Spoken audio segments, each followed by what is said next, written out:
You're listening to the Worldwide Sports Radio Network. It's time to wake up with the Morning Boys on Worldwide Sports Radio Network. And here are your hosts, Ryan Hickey and Mark Kelly. Good morning and welcome into the Morning Boys. Ryan Hickey and Mark Everett Kelly with you on a very somber and sad and chilling Monday morning here on the Worldwide Sports Radio Network. We appreciate you tuning in. We're here again every Monday and Thursday, 8 a.m. to 11 a.m. And unfortunately, our show, which is, for the most part, I like to think usually pretty upbeat, yeah. Informative, exciting. Happy. Right. We try to bring a lot of those qualities. Myself and Mark both feel like we have a lot of joy just in life and just kind of how excited we are to do this job and have a chance and a platform to kind of talk to you about sports for 3 hours, which is a dream come true it feels like for anyone. And unfortunately, Mark, on days like today, it's important and really we're doing a disservice to the audience if we kind of discuss anything in the realm of sports, when it comes to games or reactions or previews, because Kobe Bryant, obviously, I'm sure as everyone is well aware, himself passed away at age 41. His daughter, age 13, passed away, and as long as 7 other passengers and people in a helicopter crash yesterday in California. And just for the next 3 hours, we'd love to just bring you, kind of our raw emotions, our thoughts, what he meant to the game, his legacy, both on and off the court, remembering Kobe Bryant because he was just one of those transcendent players that, you can't talk about the NBA without Kobe Bryant, especially being a young guy myself. He was never really getting the chance to see Michael Jordan. He was kind of that ilk, of that era, and really of that mold. I mean, his game modeled Jordan's a lot. So that was kind of while, people growing up in the 80s and 90s got to see Jordan and those Bulls. For me growing up, at least being a sports fan, not really a huge Kobe fan per se, but being a sports fan, you saw the impact and the legacy that Kobe Bryant left on the NBA, his imprint, 5 championships, obviously bring kind of the Lakers back to relevant in the championship ways when he was there. And it's so tragic for the world of sports that at age 41, again, Kobe Bryant, one of the best players in NBA history, has passed away. And it was a weird day yesterday, Mark. I know we both were just talking about this off the air, like where we were when we found out. This is easily and obviously one of those times where you'll never forget where you were when the news broke.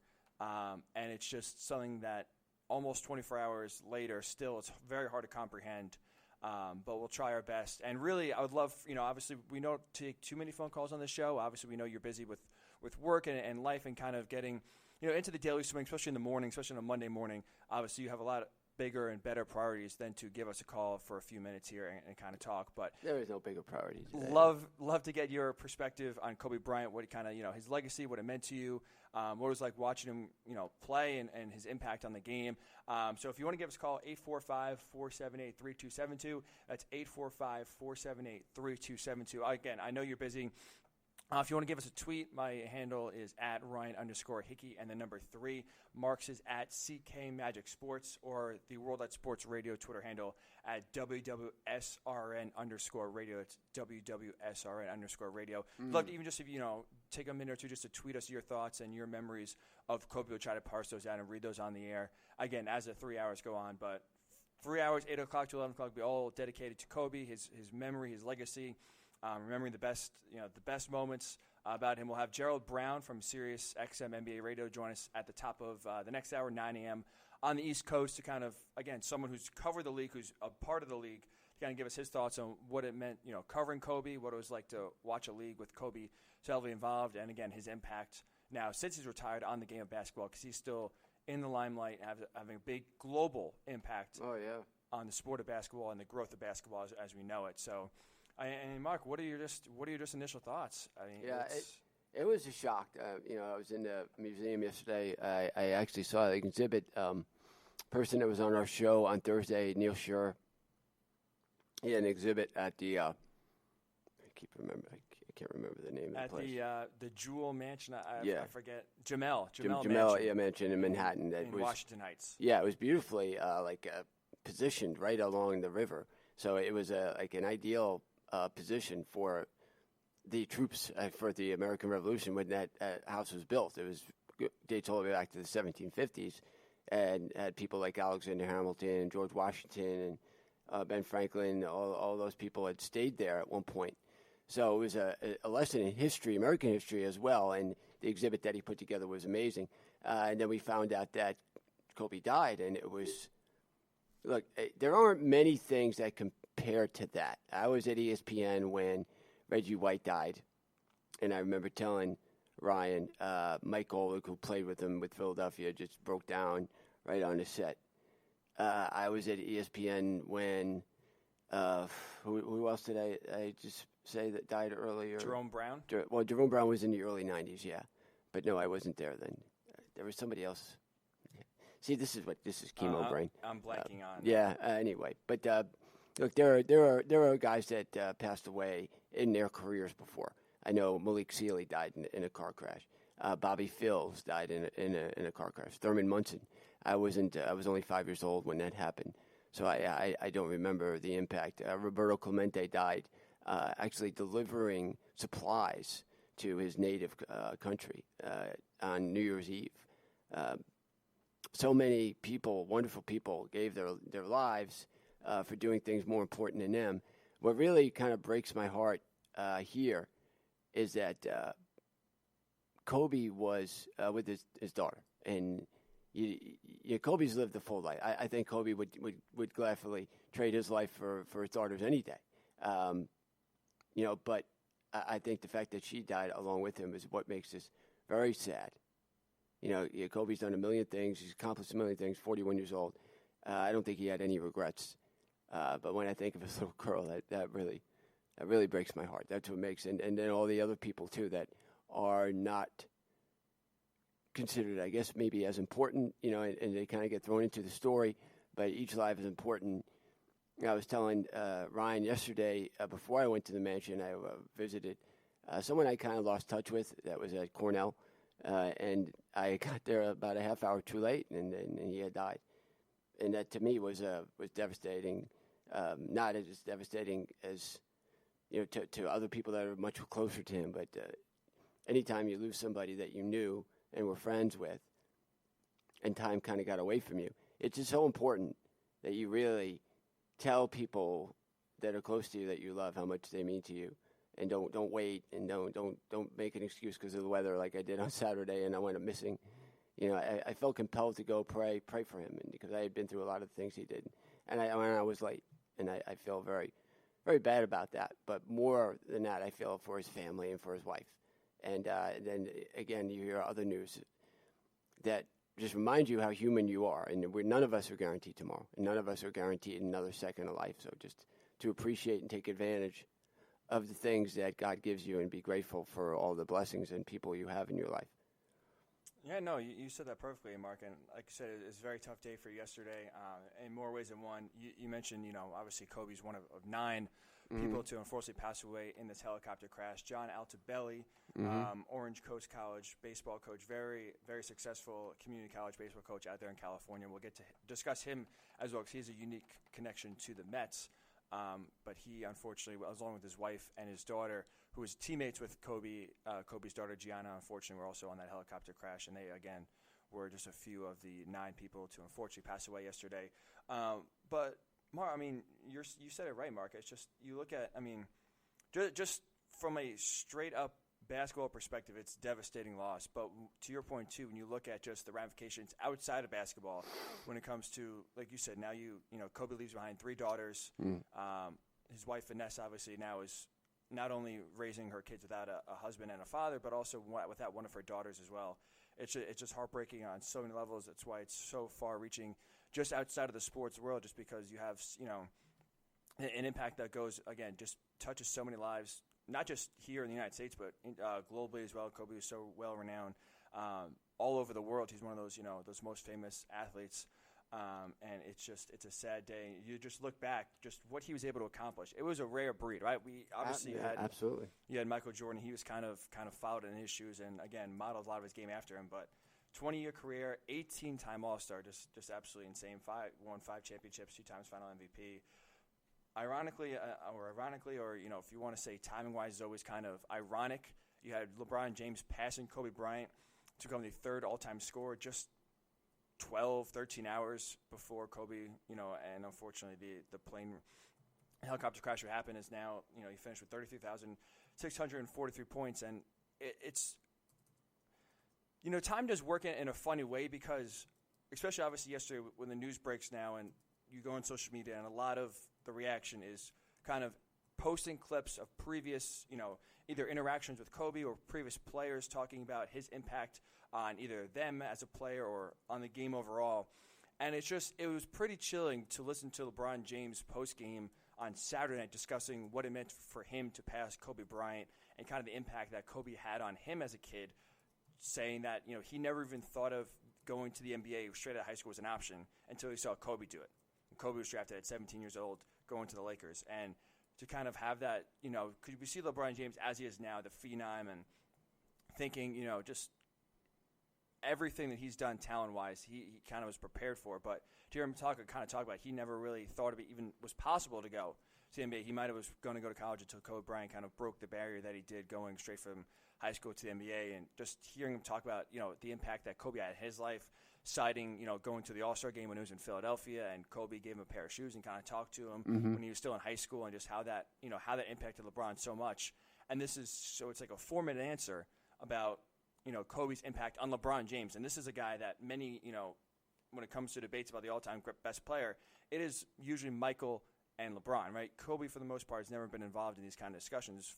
But to hear a player of LeBron's stature and magnitude and just greatness talk about and reflect upon how much of an impact Kobe Bryant, as a kid who wasn't that much older than LeBron anyway, right? It's not like LeBron was growing up idolizing Kobe Bryant. Kobe was just a few years older than LeBron, and to have that big of an impact as a kid when he was, growing up in elementary school and then in high school getting there, seeing Kobe kind of pave the path. It's chilling because you hear and you would think, like, if you just took the two incidents and you said what happened first, like, or if you showed someone LeBron's answer and said, did this happen before or after the tragedy, most people would say after. So it was such an in-depth, reflective, personal story and message that it really sounds like he was remembering the best of Kobe Bryant. And that's the sad part, is it happened all before we knew about this tragic news. Again, just a few hours later, that would eventually happen. So it's just like to hear all the positivity and all of the, the true impact that Kobe Bryant had on players, on the game, on fans.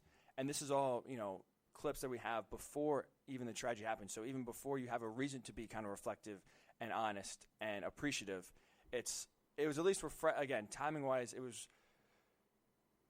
it was nice at least to hear that he was being appreciated in the moment before it's too late. Because to your point as well, Mark, like too many times we just kind of take things for granted or just kind of go on with our lives, and it takes a tragedy or something really earth-shattering like this yesterday to kind of have us take a step back, reflect, pause, and it's nice at least that for the most part, Kobe Bryant was one of those few players where his legacy during the time he played and after was appreciated, I should say, by fans, I think, all over the NBA, and not just now because of this happening. We're reflective looking back and say, wow, he was, look at all this that Kobe did. At least it's nice that we already know in the moment just as great of an impact it was. Just strictly on the game of basketball and how he was as an ambassador of the game.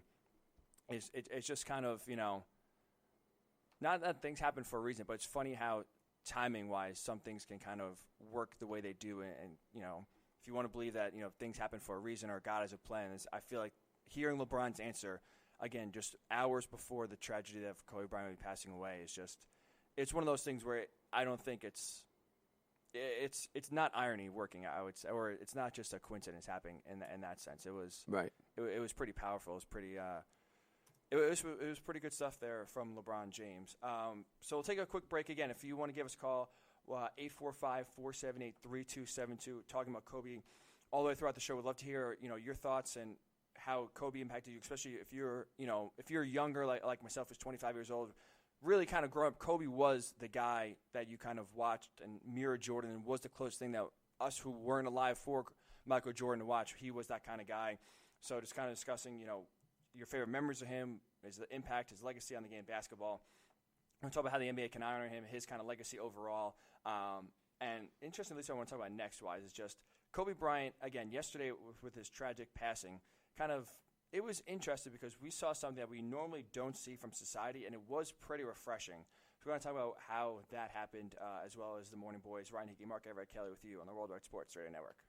You're listening to the Worldwide Sports Radio Network. You're listening to the Morning Boys on the Worldwide Sports Radio Network.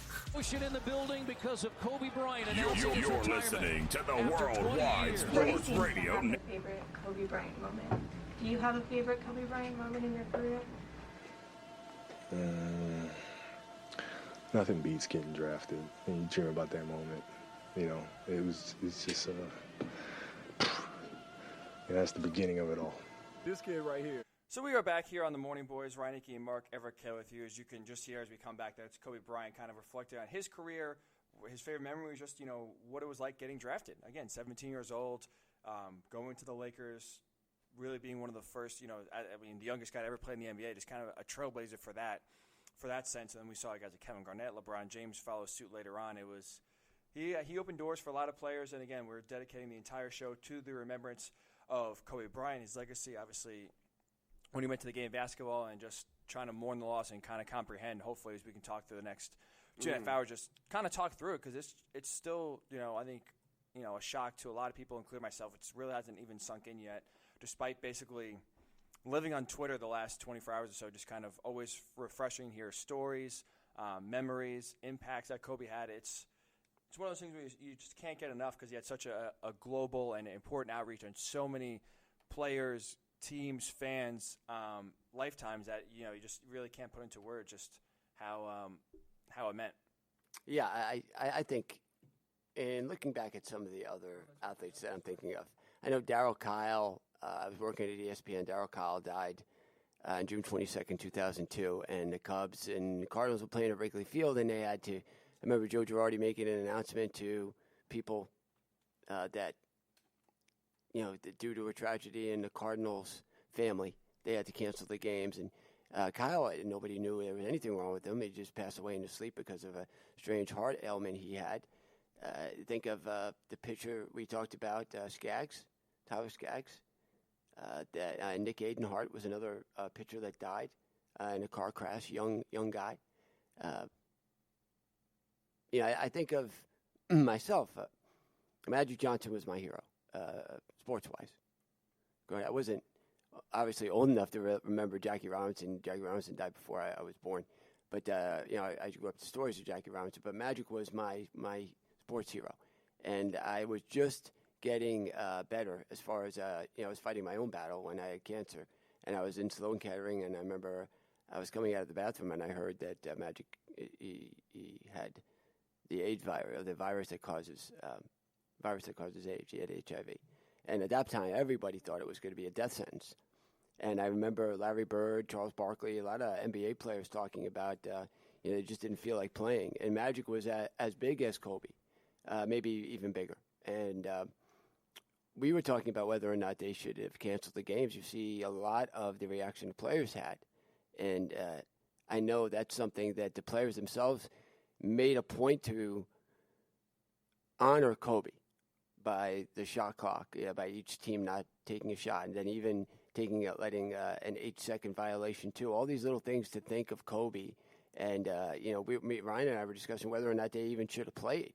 Yeah, we'll get to that discussion in a little bit. If you want to give us a call, 1-845-478-3272, 845-478-3272. If you don't have the time to call, if you want to give us a quick tweet at Ryan_Hickey and the number 3, Marcus at CK Magic Sports, and the Worldwide Sports Radio Twitter handle at WWSRN_radio. Your favorite memory, what Kobe's legacy, either to yourself or to the game of basketball, what he meant, just kind of reliving and mourning again the life of Kobe Bryant and those affected by the terrible helicopter crash yesterday in California. We do have a call. We'll go to Lenny in Long Island. Lenny, you're on the Morning Boys. How are you?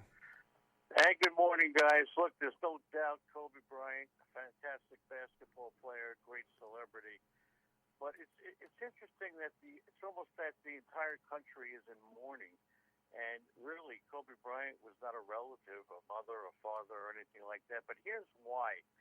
Years ago, I was friends with a guy who got a job as a sports writer. And then he realized that he had to fly to various cities to cover the games, and he was petrified of flying, petrified. And he almost quit the job until he got on the plane, and then he realized, I'm not nervous anymore. I'm not even scared. He looked around, he saw his team that he was covering and said, there's no way that tomorrow's headlines are going to be that this Major League Baseball team died in a plane crash. And it's the same thing. If you ever go on a plane and you're a little bit nervous and you're afraid of the takeoff and you're in the air and the whole thing, and then you see a famous celebrity, a Michael Jordan, a Kobe Bryant, all of a sudden you're not nervous anymore. There's no way this plane is going down with Michael Jordan, Kobe Bryant on the plane. And I think that's why we're all in such a state of shock, because we have lost that security blanket, and we all know now that anything can happen. Yeah, and that's a good sentiment, Lenny, and you're right. It's one of those things where you never think will happen to you, or you never think it's possible, and unfortunately, to your point, nothing is guaranteed in life that we've ever seen, and unfortunately, yesterday was a chilling reminder and harsh reality that, to your point, nothing is given, nothing's guaranteed, tomorrow is not guaranteed, and despite the stats you have in your sport or in your life, in your whatever industry that you're in, no one's infallible, and again, it doesn't give you grand immunity in any aspects that all of us would commonly face. There you go. Thanks, guys. Have a good show. Thanks, Lenny. We appreciate the call. And, again, if you want to give us a call, 1-845-478-3272.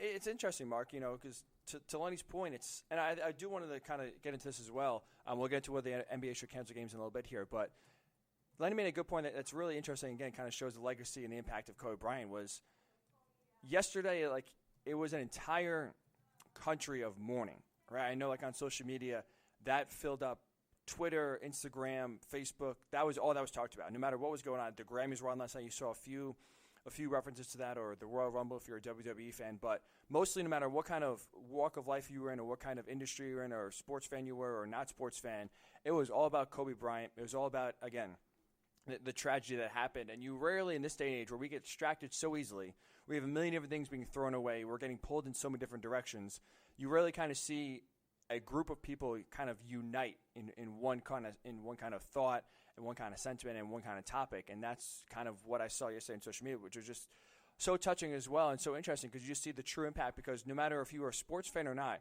you knew who Kobe Bryant was, and one way or another, you kind of knew his impact. And there were so many things, and that's what's so impressive and why it's so important to kind of reflect on the entirety of Kobe's life, is because obviously we talked about his accolades in the basketball realm. He had one of the best careers, one of the best players we'll ever see in the NBA. Mm-hmm. But you talk about and look at his body of work off the court, right? Whether it's just how great of a parent he was with Gianna, who unfortunately part of the reason why she's well known is because Kobe would bring her to games all the time now, kind of teaching her ways. And really, which is interesting too, I kind of get into this, is he was an ambassador for so much, and especially so many women's sports that most of us overlook, including myself. Right? It was important to him to not only bring his daughter around the NBA players and kind of show her, I should say, the greatness, how to play the game and how to kind of elevate, your game and kind of be around greatness to kind of bring that out of you. But he was a huge proponent of women's basketball, women's soccer, college women's basketball, and he brought to light and kind of was an ambassador per se. Very great ambassador for a lot of the sports that, again, we as a country, again, including myself being in sports, overlook. Right? We don't really talk about the WNBA on this show, or the World Cup, the Women's World Cup, or women's softball, women's college basketball. We just don't talk about it.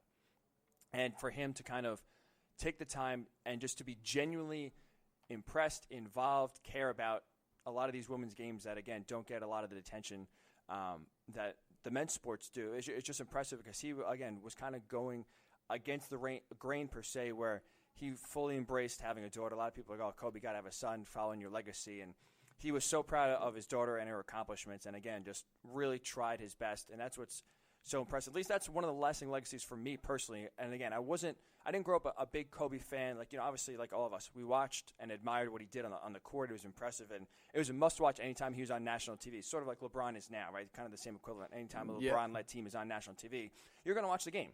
And so you admire and you are impressed with the physical abilities that he did night in and night out, and his mentality and his ability. But it's just, to me at least, the last 2 or 3 years, seeing him at these games with his daughter, just, kind of not only taking and embracing his legacy with her, but just, again, spreading his knowledge and knowing how impactful he has just as a person, and when Kobe's involved, how much attention that draws for him to go, again, to sports that aren't paid attention to as much and really kind of bring up and prop up their game just because he knows the platform he has when he's there. It was just, again, part of the reason why I think the legacy, and it was just an entire nation was mourning, just because his impact reached further out than just what he did as a member of the Los Angeles Lakers in winning 5 championships. Absolutely. It branches out so much farther than that. Absolutely. I think that you look at, you mentioned his daughter, and it wasn't just that. He had 5 daughters and 4. Okay, yeah. Way to go, Mark. So you knew the type of athlete he was. You knew how intense he was. So everything that he did in basketball was to the max. And he was maybe at times could be disingenuous with his teammates, or maybe hold them to. But he always tried to hold them to a standard that was equal to his. He always wanted people on his team to pay attention to details like he did, to be as prepared as he was. And so when you saw him now in this other role as a kind of, like you said, an ambassador to the game, you appreciated him more as a human being because you understand everything that he dedicated to his trade, to his sport, to the thing that God blessed him with. And all of us have specific things that God blesses us with. None of us are without talents. And Kobe was able to use his and really affect so many people with it. And that's, I guess, what we hope we all can do, is whatever it is that God blesses us with, we can use to benefit other people. And whether you think sports is important or not, Kobe's ability to play basketball benefited a very large amount of people. There's nothing else he could have done that would have had the impact that he did. So I think seeing that, and then seeing how the other players affected him, and now he was going to be able to play that role of not always being the bad guy that you had to play against, or that it was on your team and kind of had to hold you to these impossible standards that were that met what he gave, but be able to teach kids, be able to that they would have the benefit of his knowledge, of his wisdom. I think that was something that he really took to as well. Because Kobe, from the people I know that know him, all of us have things all of us have things that we've done in our lives. All of us made bad choices. All of us do that all the time. A pastor yesterday gave a great sermon on that. That we, God doesn't give up on us, and we make one bad turn, we correct ourselves, we get back on path. And I think any of us can be judged by things, but it's unfair, really, to say, well, this is what there are rumors here and there. We are all broken, and we all have things that make us unworthy. Okay, none of us are perfect, but Kobe gave as much as he could, and he for what he had, and I think now he was in that second phase that we all kind of hope we get to, where we get to see the impact that we have on other people, and get to share what we've been through, and have it benefit other people. You're right, and it's one of those things too, where it's like, we were talking about the Mamba mentality, and the Black Mamba obviously being his nickname, and it expands again so far past basketball. It's a perfect life, mentality. Like Kobe was the ultimate killer on the court, but it was the Mamba mentality, and his basically motivation was the groundwork, and the foundation of that was basically hard work. Right, no one's going to outwork me, no matter what. There's no easy way to success. And it's funny, too, it's just, in this day and age where there's so many different ways to become successful, and we see, overnight sensations really pop up all over the place, right?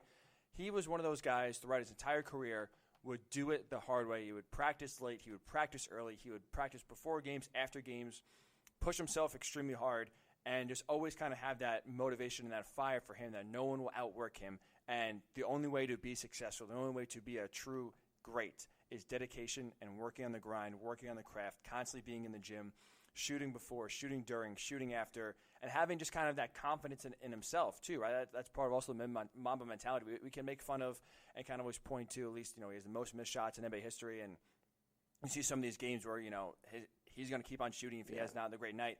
But, and again, it's some of those tendencies we kind of, there is some points where you can say that's not the best quality to have, But it shows right underlying persistence and confidence in yourself that no matter what, I'm going to make sure I miss the first 500 shots. This 500 first shots going in. I believe myself. I can do it.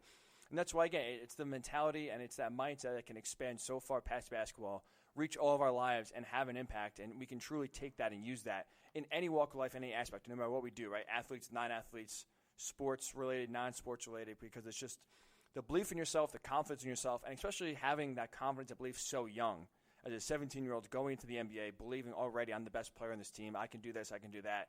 And again, it has its downfalls at some points, but for the most part, you see his career, see his accomplishments and his success. It's all built on the foundation of hard work, believing in yourself, persistence, never getting too down, trusting yourself. And it's something that, again, you can take with you the rest of your life. And it's just, there's nothing, it's all respect, right? That was probably the biggest word I heard yesterday throughout listening to all of the former players, teammates, competitors, coaches that he kind of was involved with one or another, impacted. It's all about respect. You could have hated Kobe if you're going against him on the other team for your entire career because he was so good and has this killer mindset and really no friends on the court, but just respect because you see the way he carries himself before the game, after the game. It's always, there's always work, there's always dedication, there's always what can I do next to improve myself. And it wasn't just on the offensive end of the floor, right? We look at we highlight his scoring, right? He's fourth all time in scoring. Every highlight we kind of play is most of him taking a shot at the buzzer or as time winding down a clutch shot or the 81 points against the Raptors or the 61 points at MSG. There's always something to point out with him at the scoring end. But you forget, too, how good he was defensively. 9 times on the first team all-defense, all-NBA team. So it's like he was so dedicated to making the team better and being the best overall player that he could. It's a rare quality that you see with Michael, you see with LeBron, but not every star player, every great player is not only born with the talents, but also work as hard as just an average guy to get it better. And that humility that he had, that persistence, that dedication to constantly be working on his craft, never be satisfied, never get complacent or settle for being second best or third best or fourth best. He wanted to be the best of all time. And again, kind of showed it night in and night out. And two, at least in terms of basketball-wise, one last thing is just, he was a rare breed too, because now we see more than ever players switching teams, kind of jumping from team to team, no matter what their skill level is. And he was one of those few guys that we may never see again in terms of playing his entire career, just like kind of Tim Duncan was on one team, kind of being with one organization through thick and thin. Obviously, had his moments with the Lakers where it was rocky, but for the most part, he was, once a Laker, always a Laker. And I think that's too, especially with today's landscape of NBA and shortened contracts and free agency and the money. It's easier and tempting than ever to kind of branch out if things aren't working out where you are. And he was just one of those rare guys that kind of, again, stuck with it entire 20-year career at the Lakers. And we probably may never see something like that again, just with everything that he was able to accomplish in his career on and off the court. It's impressive. Yeah, absolutely. So we'll take a quick break here. When we come back, we'll talk to Gerald Brown, top of the hour, from Sirius XM NBA Radio, kind of talk about just his impact and what it was like kind of covering Kobe throughout his career, the impact he has on the game, and how the NBA will honor Kobe as well. We also get to, should the NBA have played games yesterday? It was a really weird day, and Mark hit on well. Just watching these games, it just felt weird. We'll discuss if the NBA should have canceled their games. And, again, we're all taking your calls and your tweets and your Facebook comments on what Kobe meant to you, what his impact was, what it was like growing up watching, your favorite memory. If you want to give us a call, 1-845-478-3272. It's 845-478-3272. Or you can tweet us at WWSRN_radio is the World Wide Sports Radio Network handle. At Ryan_Hickey, and the number 3 is my personal handle. At CK Magic Sports is Mark's handle. So again, if you can't give us a call, which is completely understandable, it's a morning, Monday morning nonetheless. You're rushing. Morning in both ways, yeah. Yeah. You're at work already. If you want to just give us, again, a quick kind of anecdote or story of what you'll remember going forward, we'll definitely read that on the air as well. So there's the Morning Boys, Ryan Hickey, Mark Everett Kelly, remembering, honoring, praising Kobe's life and the impact he's had on the game of basketball, as well as mourning the other 8 passengers, including, unfortunately, his daughter lost in the helicopter crash. So it is all dedicated to Kobe Bryant, as the Morning Boys will continue right here on the Worldwide Sports Radio Network. It's the Worldwide Sports Radio Network.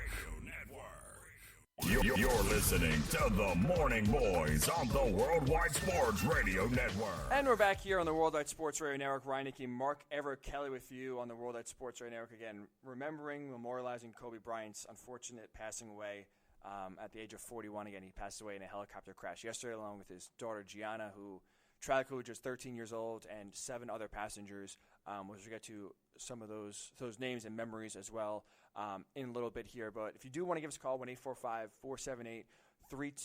That's 845-478-3272, discussing all about Kobe, his legacy on the game, his the favorite memories you have of watching him grow up, or just watching him as an adult, no matter what age you are.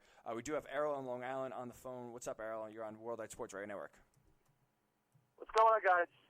How you doing, Errol, man? You're a big NBA fan, obviously a big Knicks fan. So not too many reasons growing up-wise to at least root for Kobe, but what was it like, kind of looking back and remembering what it was like to watch one of the best we've ever seen play? Well, I was not a big fan of Kobe Bryant. I really wasn't. And I know everybody called him the Black Mamba. I mean, Stephen A. Smith, if you guys watched the little thing that he had for ESPN yesterday, because Stephen A. Smith was very, very close with Kobe, and I understand that this is a tragedy. By the way, this is an absolute tragedy for something like this to happen. A 13-year-old little girl passing away. Yeah. I mean, Kobe, 41 years old, goes at such a young age, and the special player that he was. He was a special player. He really was one of the greatest of all time, and he'll absolutely be missed. But I was listening to you guys talk a little while ago, and you were talking about you just don't know when you're going to go, and Right. You have to cherish the time that you have on this earth, because you don't know when your time's going to come. And I feel bad. I feel bad to say this, because a guy of that great of a player, of that magnitude, of what he's done for the game of basketball, and really what he's done for a lot of young kids, because he's really, if you look at Kobe Bryant's career, Kobe played overseas. His father was a semi-pro basketball player. Right. He played overseas. So Kobe, he learned, I think Kobe knew 5 or 6 different languages. Yeah, he did. And he really brought, and Michael Jordan really changed everything with basketball overseas. But Kobe Bryant, when he became an ambassador to the game, a lot of these foreign players like Porzingis and Ntilikina and all these Parker and all the different Ginobili, all these other players from different parts of the world, they might not have a career in basketball if it wasn't for Kobe Bryant. So I think Kobe is one of the greatest. I say this all the time, and I'm very hard when it comes to picking my top 20. I look at Kobe Bryant as my 16th or 17th best player of all time. That's just my opinion, because I like a lot of other players over him. But you can't change what the player was. This is one of the best shooting guards of all time. This guy, he did everything right on the court. I wouldn't say off the court he did a lot of right things, but this guy was a special basketball player. And I feel bad for his family, his wife, his other daughter, what his wife is going through right now, knowing that she lost a daughter and a husband. Right. I feel for the family. I really do. It's a shame. Horrible. It really is. And also for the other people too. All the other people on the helicopter that nobody talks about or nobody knows, or maybe get the appearance that they're not as important. They certainly are just as important, and what they gave to society maybe didn't have an impact on people like Kobe did. But anytime someone dies, and when you think of the other people that were on that flight, it's just as sad. What makes this so hard to hear?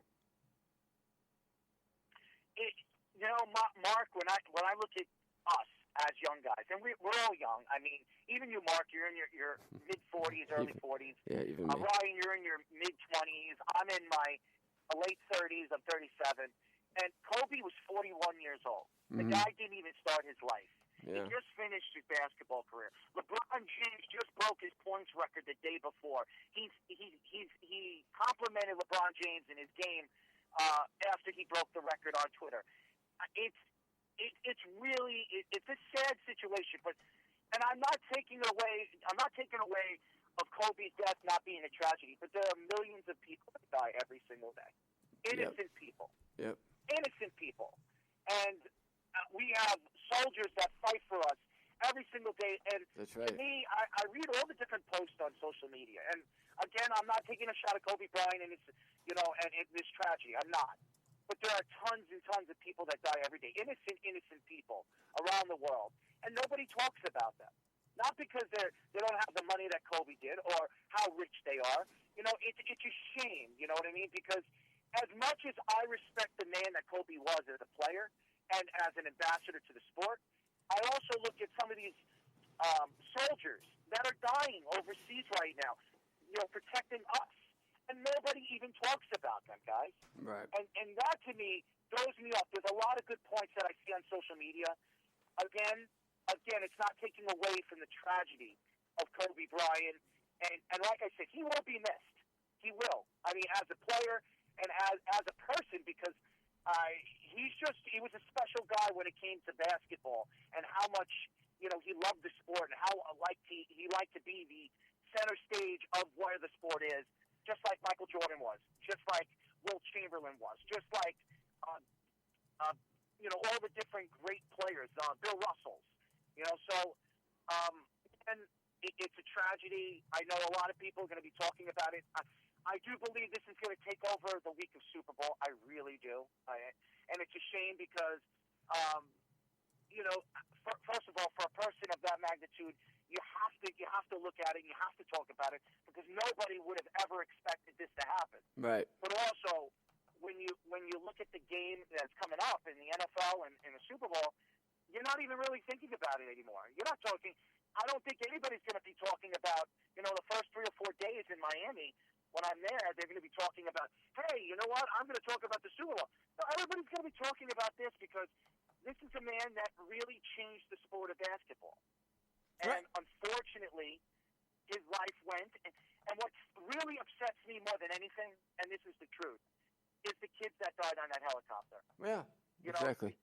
That to me really upsets me. Yeah, like you say, Kobe's lived a full life. He's got nothing to regret. But the kids, his daughter, and any other kids are on it. It breaks your heart. It's a shame. It really is. And unfortunately, when you look at the whole big picture, you'll have to sit back, and I sit back every day. And everybody worries about money. Everybody worries about where they are in their lives, in their careers, and not realize one thing. God controls everything. Yep, sure and does. That if you think that because you're doing well, you have all the money in the world, you have the perfect life, it doesn't mean that your day won't come the next day. Yep. And that's why you have to pray to God. You have to sit back and realize how special it is to be on this earth, to realize that you have the opportunity to live your life and understand what it is to live a life. Yep. And unfortunately, there are children that was on that helicopter, and there are many people that die in airplane accidents. I get scared all the time. I'll tell you right now, when I get on an airplane, you have no control. I know. You have no control when the plane's going down. At least true. in a car, you have control to put the car neutral when you're slipping on ice. Right. You know what I mean? Right. You have control when you see somebody in front of you or see somebody speeding up on the side of you, and maybe you want to slow down so he doesn't shift and hit you going into the next lane. You know what I mean? So you have control of that. You don't have control of these helicopters and these airplanes. And unfortunately, a great basketball player lost his life, and his daughter and all those other people lost their life yesterday. Yeah. And by the way, the press and all the things that were posted on social media, what I saw some of these people say on their Facebook, it's despicable. Absolutely despicable. I'm not talking about the people that said farewell to Kobe. There are things that I saw on Facebook, racist remarks about Kobe Bryant's death. It's disgusting. I know. Well, there are people like that, so you get to go with the bad. But Errol, we got to let you go. We got a serious guy coming on to do NBA. But thanks for your phone call, bud. Yep. Again, Errol, we do appreciate you calling. And to Errol's point, unfortunately, no matter there's always that kind of those people out there that will just say whatever, and just that's why at least I for the most part thought it was a lot of positive. Like there's always one or two people no matter what, but for the most part it was a lot of sentiments, a lot of reflectfulness, and it was just, I thought, really, for the most part, nice job by social media yesterday. There was one thing that really drove me crazy, to be honest, and it was just absolutely ridiculous and inexcusable. We'll get into that. And also we'll get into should the NBA have canceled their games yesterday and how to honor Kobe as well. So we'll get into all that. But when we come back, Gerald Brown, Sirius XM NBA radio host, we'll get his thoughts, his reactions, what Kobe meant to the game of basketball. So all that coming up with Gerald Brown next as the Worldwide Sports Radio Network continues. You're listening to the Worldwide Sports Radio Network. You're listening to the Morning Boys on the Worldwide Sports Radio Network. For 20 from the line and an 81-point game. 55 in the second half. Ladies and gentlemen, you have witnessed the second greatest scoring performance in NBA history. So obviously you can hear that was Kobe Bryant's 81-point performance, which actually happened. The anniversary was this week as he scored 81 points against the Raptors. His second most points scored in NBA history behind Wilt's 100. And to now kind of just, again, try to help talk about just the legacy Kobe Bryant lived now as a player, but on the court, off the court, and his legacy. Continue to welcome in Gerald Brown, Sirius XM NBA radio host on Saturdays, 10 a.m. to 1 p.m. as we can catch your show. He also has In the Key podcast with B.J. Armstrong, so definitely give that a listen. It is a great podcast. Obviously, the well-known agent B.J. Armstrong with Gerald, and you can find him at Gerald BLSS on Twitter for all his great NBA content. Gerald, Ryan Hickey, Mark Everett, Kelly with you. Thanks so much for giving us 2 minutes. How are you this morning? Hey, guys. I barely could hear you and stuff, but I just heard a little of it. All right, well, we're working on trying to hopefully to fix one or two things here to make sure that you can hear us. But, Gerald, obviously we're just trying to kind of just talk through and still, at least I think for a lot of us, hasn't really hit yet. When you heard the news, what was just your initial reaction to the just unfortunate and tragic news about Kobe and his daughter passing away? Well, my first reaction, I think, with everyone is one that really opened eyes to the factors of the times that we live in regards to when the news broke.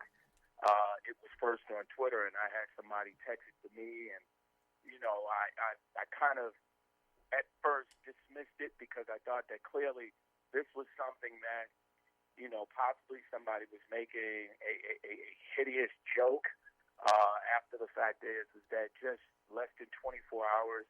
Kobe had been a big topic discussion on all sports media platforms, even on my show, that, again, he was passed by LeBron. So I didn't know what that was, and I thought that, again, it was something where, look, I was looking at SportsCenter, went to SportsCenter, all the major sports networks, and there was no mention of it. And then you go to social media, it was all over there.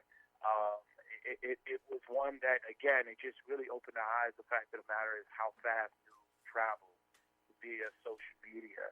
And I think one of the things that we all did as sports fans and fans of Kobe was to try to validate it. So I think the thing about it was that there was so much time, I think, spent of people not wanting to believe this and hoping that it was a hoax. But I think everybody, I was like in the majority of just trying to validate the news, and when it started to come out and after trickling out, this became one of those things where it was a tough one to get over. It still is. Your hosts are talking with Gerald Brown, Sirius XM NBA host on Saturday mornings, 10 a.m. to 1 p.m.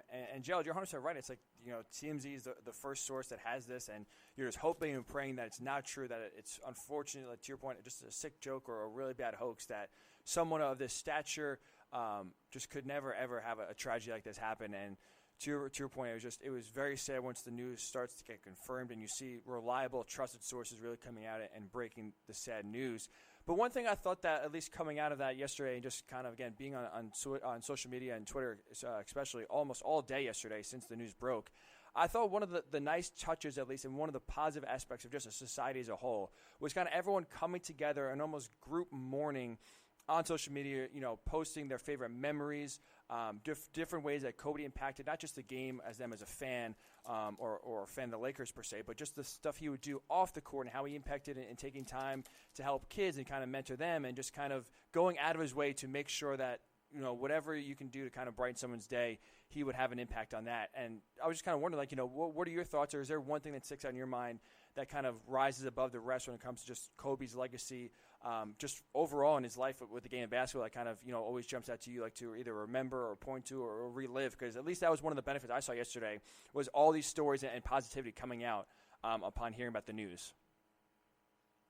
Yeah, I think some of the memories I have is really seeing the evolution of his career. He was one of the first high school kids to come out, and really, again, it was so, we had gone through an era of basketball that was prior to my time in terms of Darryl Dawkins, Bill Willoughby, Moses Malone, to name a few, that have come out from high school. And I think, with him and Tracy McGrady, it was really the unknown along with KG. But I can remember just Kobe kind of being the testing to this whole process of the NBA implementing high school kids, and to see his evolution go from missing those big shots in the series against Utah with the air balls to just ascending to a dominant force in the NBA. And, just seeing his overall drive and his desire to be the next Michael Jordan, if you would, and the way he sort of, modeled his game after Michael, just from the tongue wag to so many different things.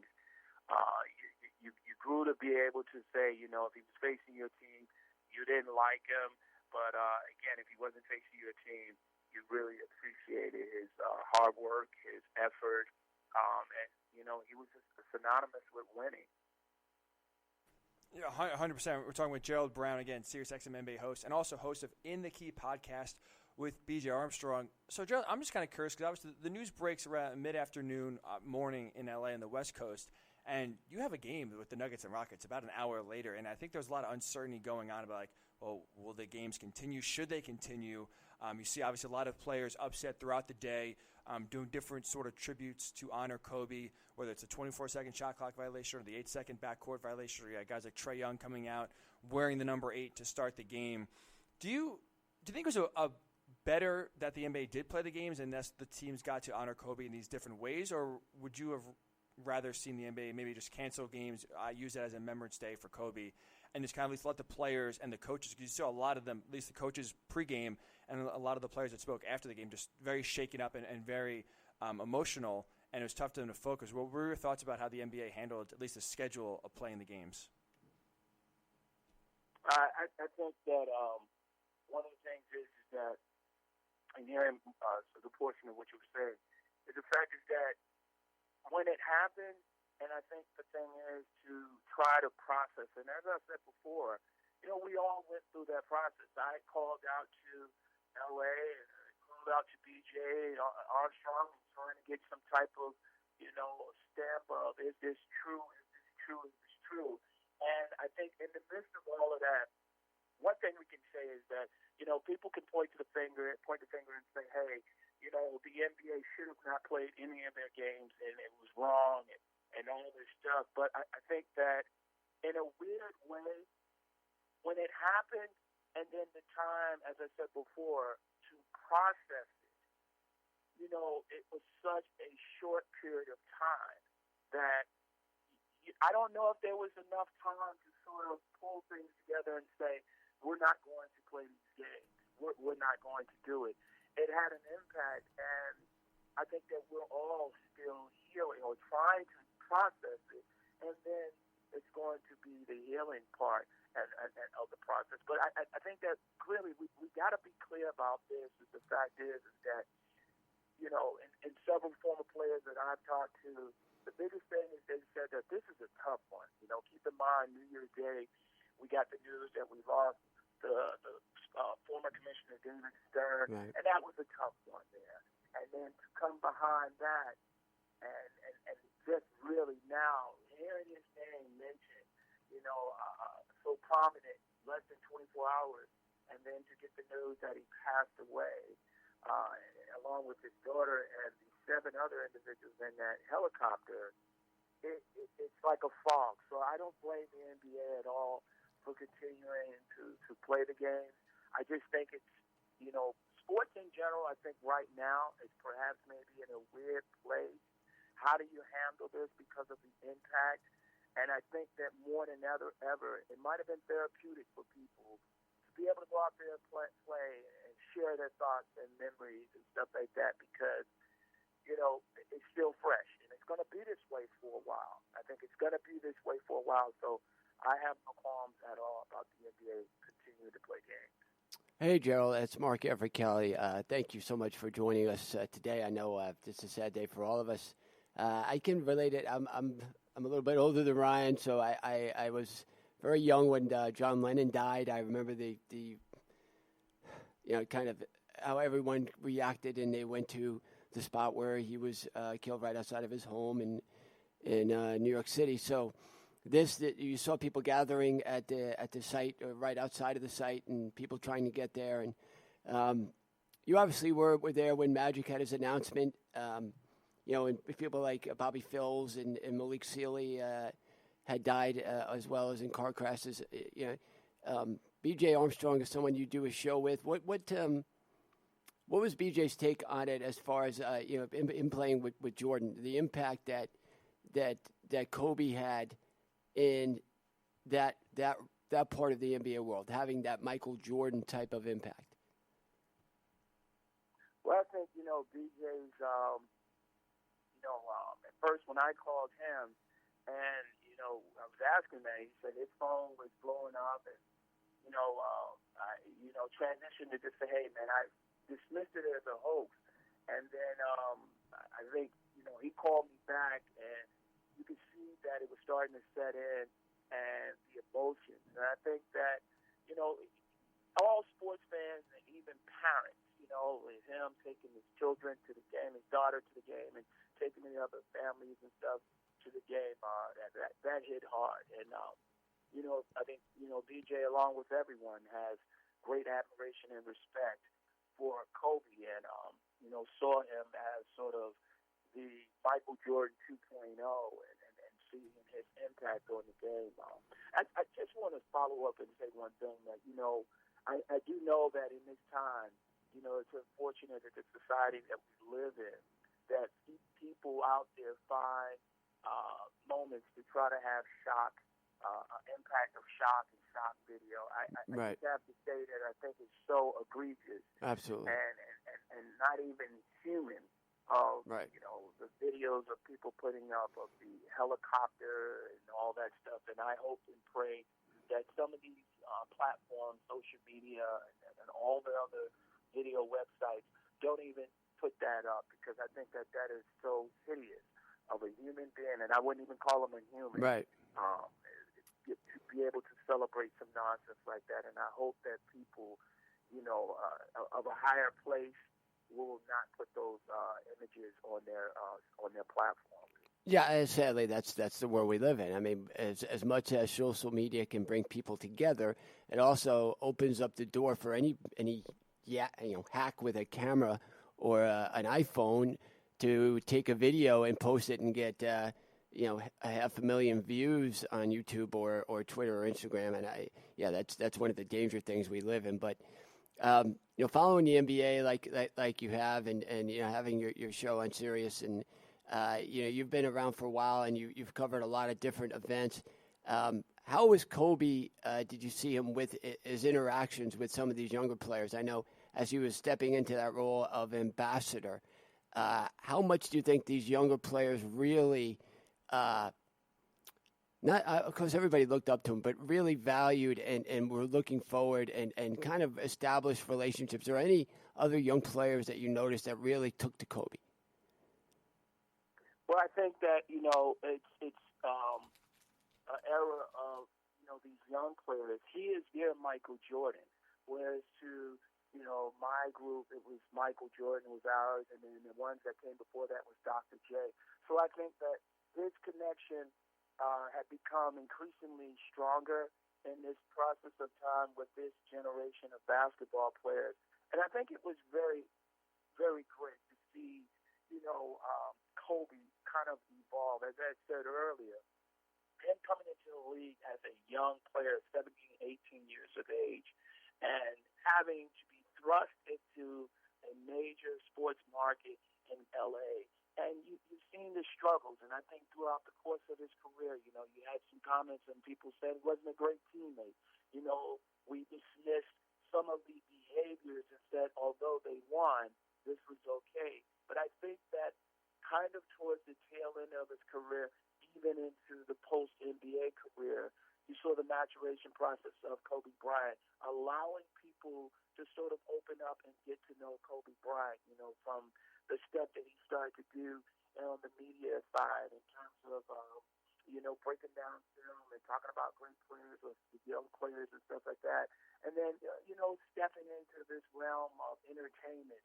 So I think the world started to become able to know Kobe Bryant for who he was and who he was after, the NBA career, but sort of at the tail end. And that's just all the maturation process of a young player coming in with, no college experience, just going straight from high school and sort of being thrust into a major media market and one of the sports organizations that are synonymous with winning all across the world. So it was just a fascination to see that and appreciate that. And I'm so happy that, these younger players were able to embrace him and vice versa, and allowing them to get to know him.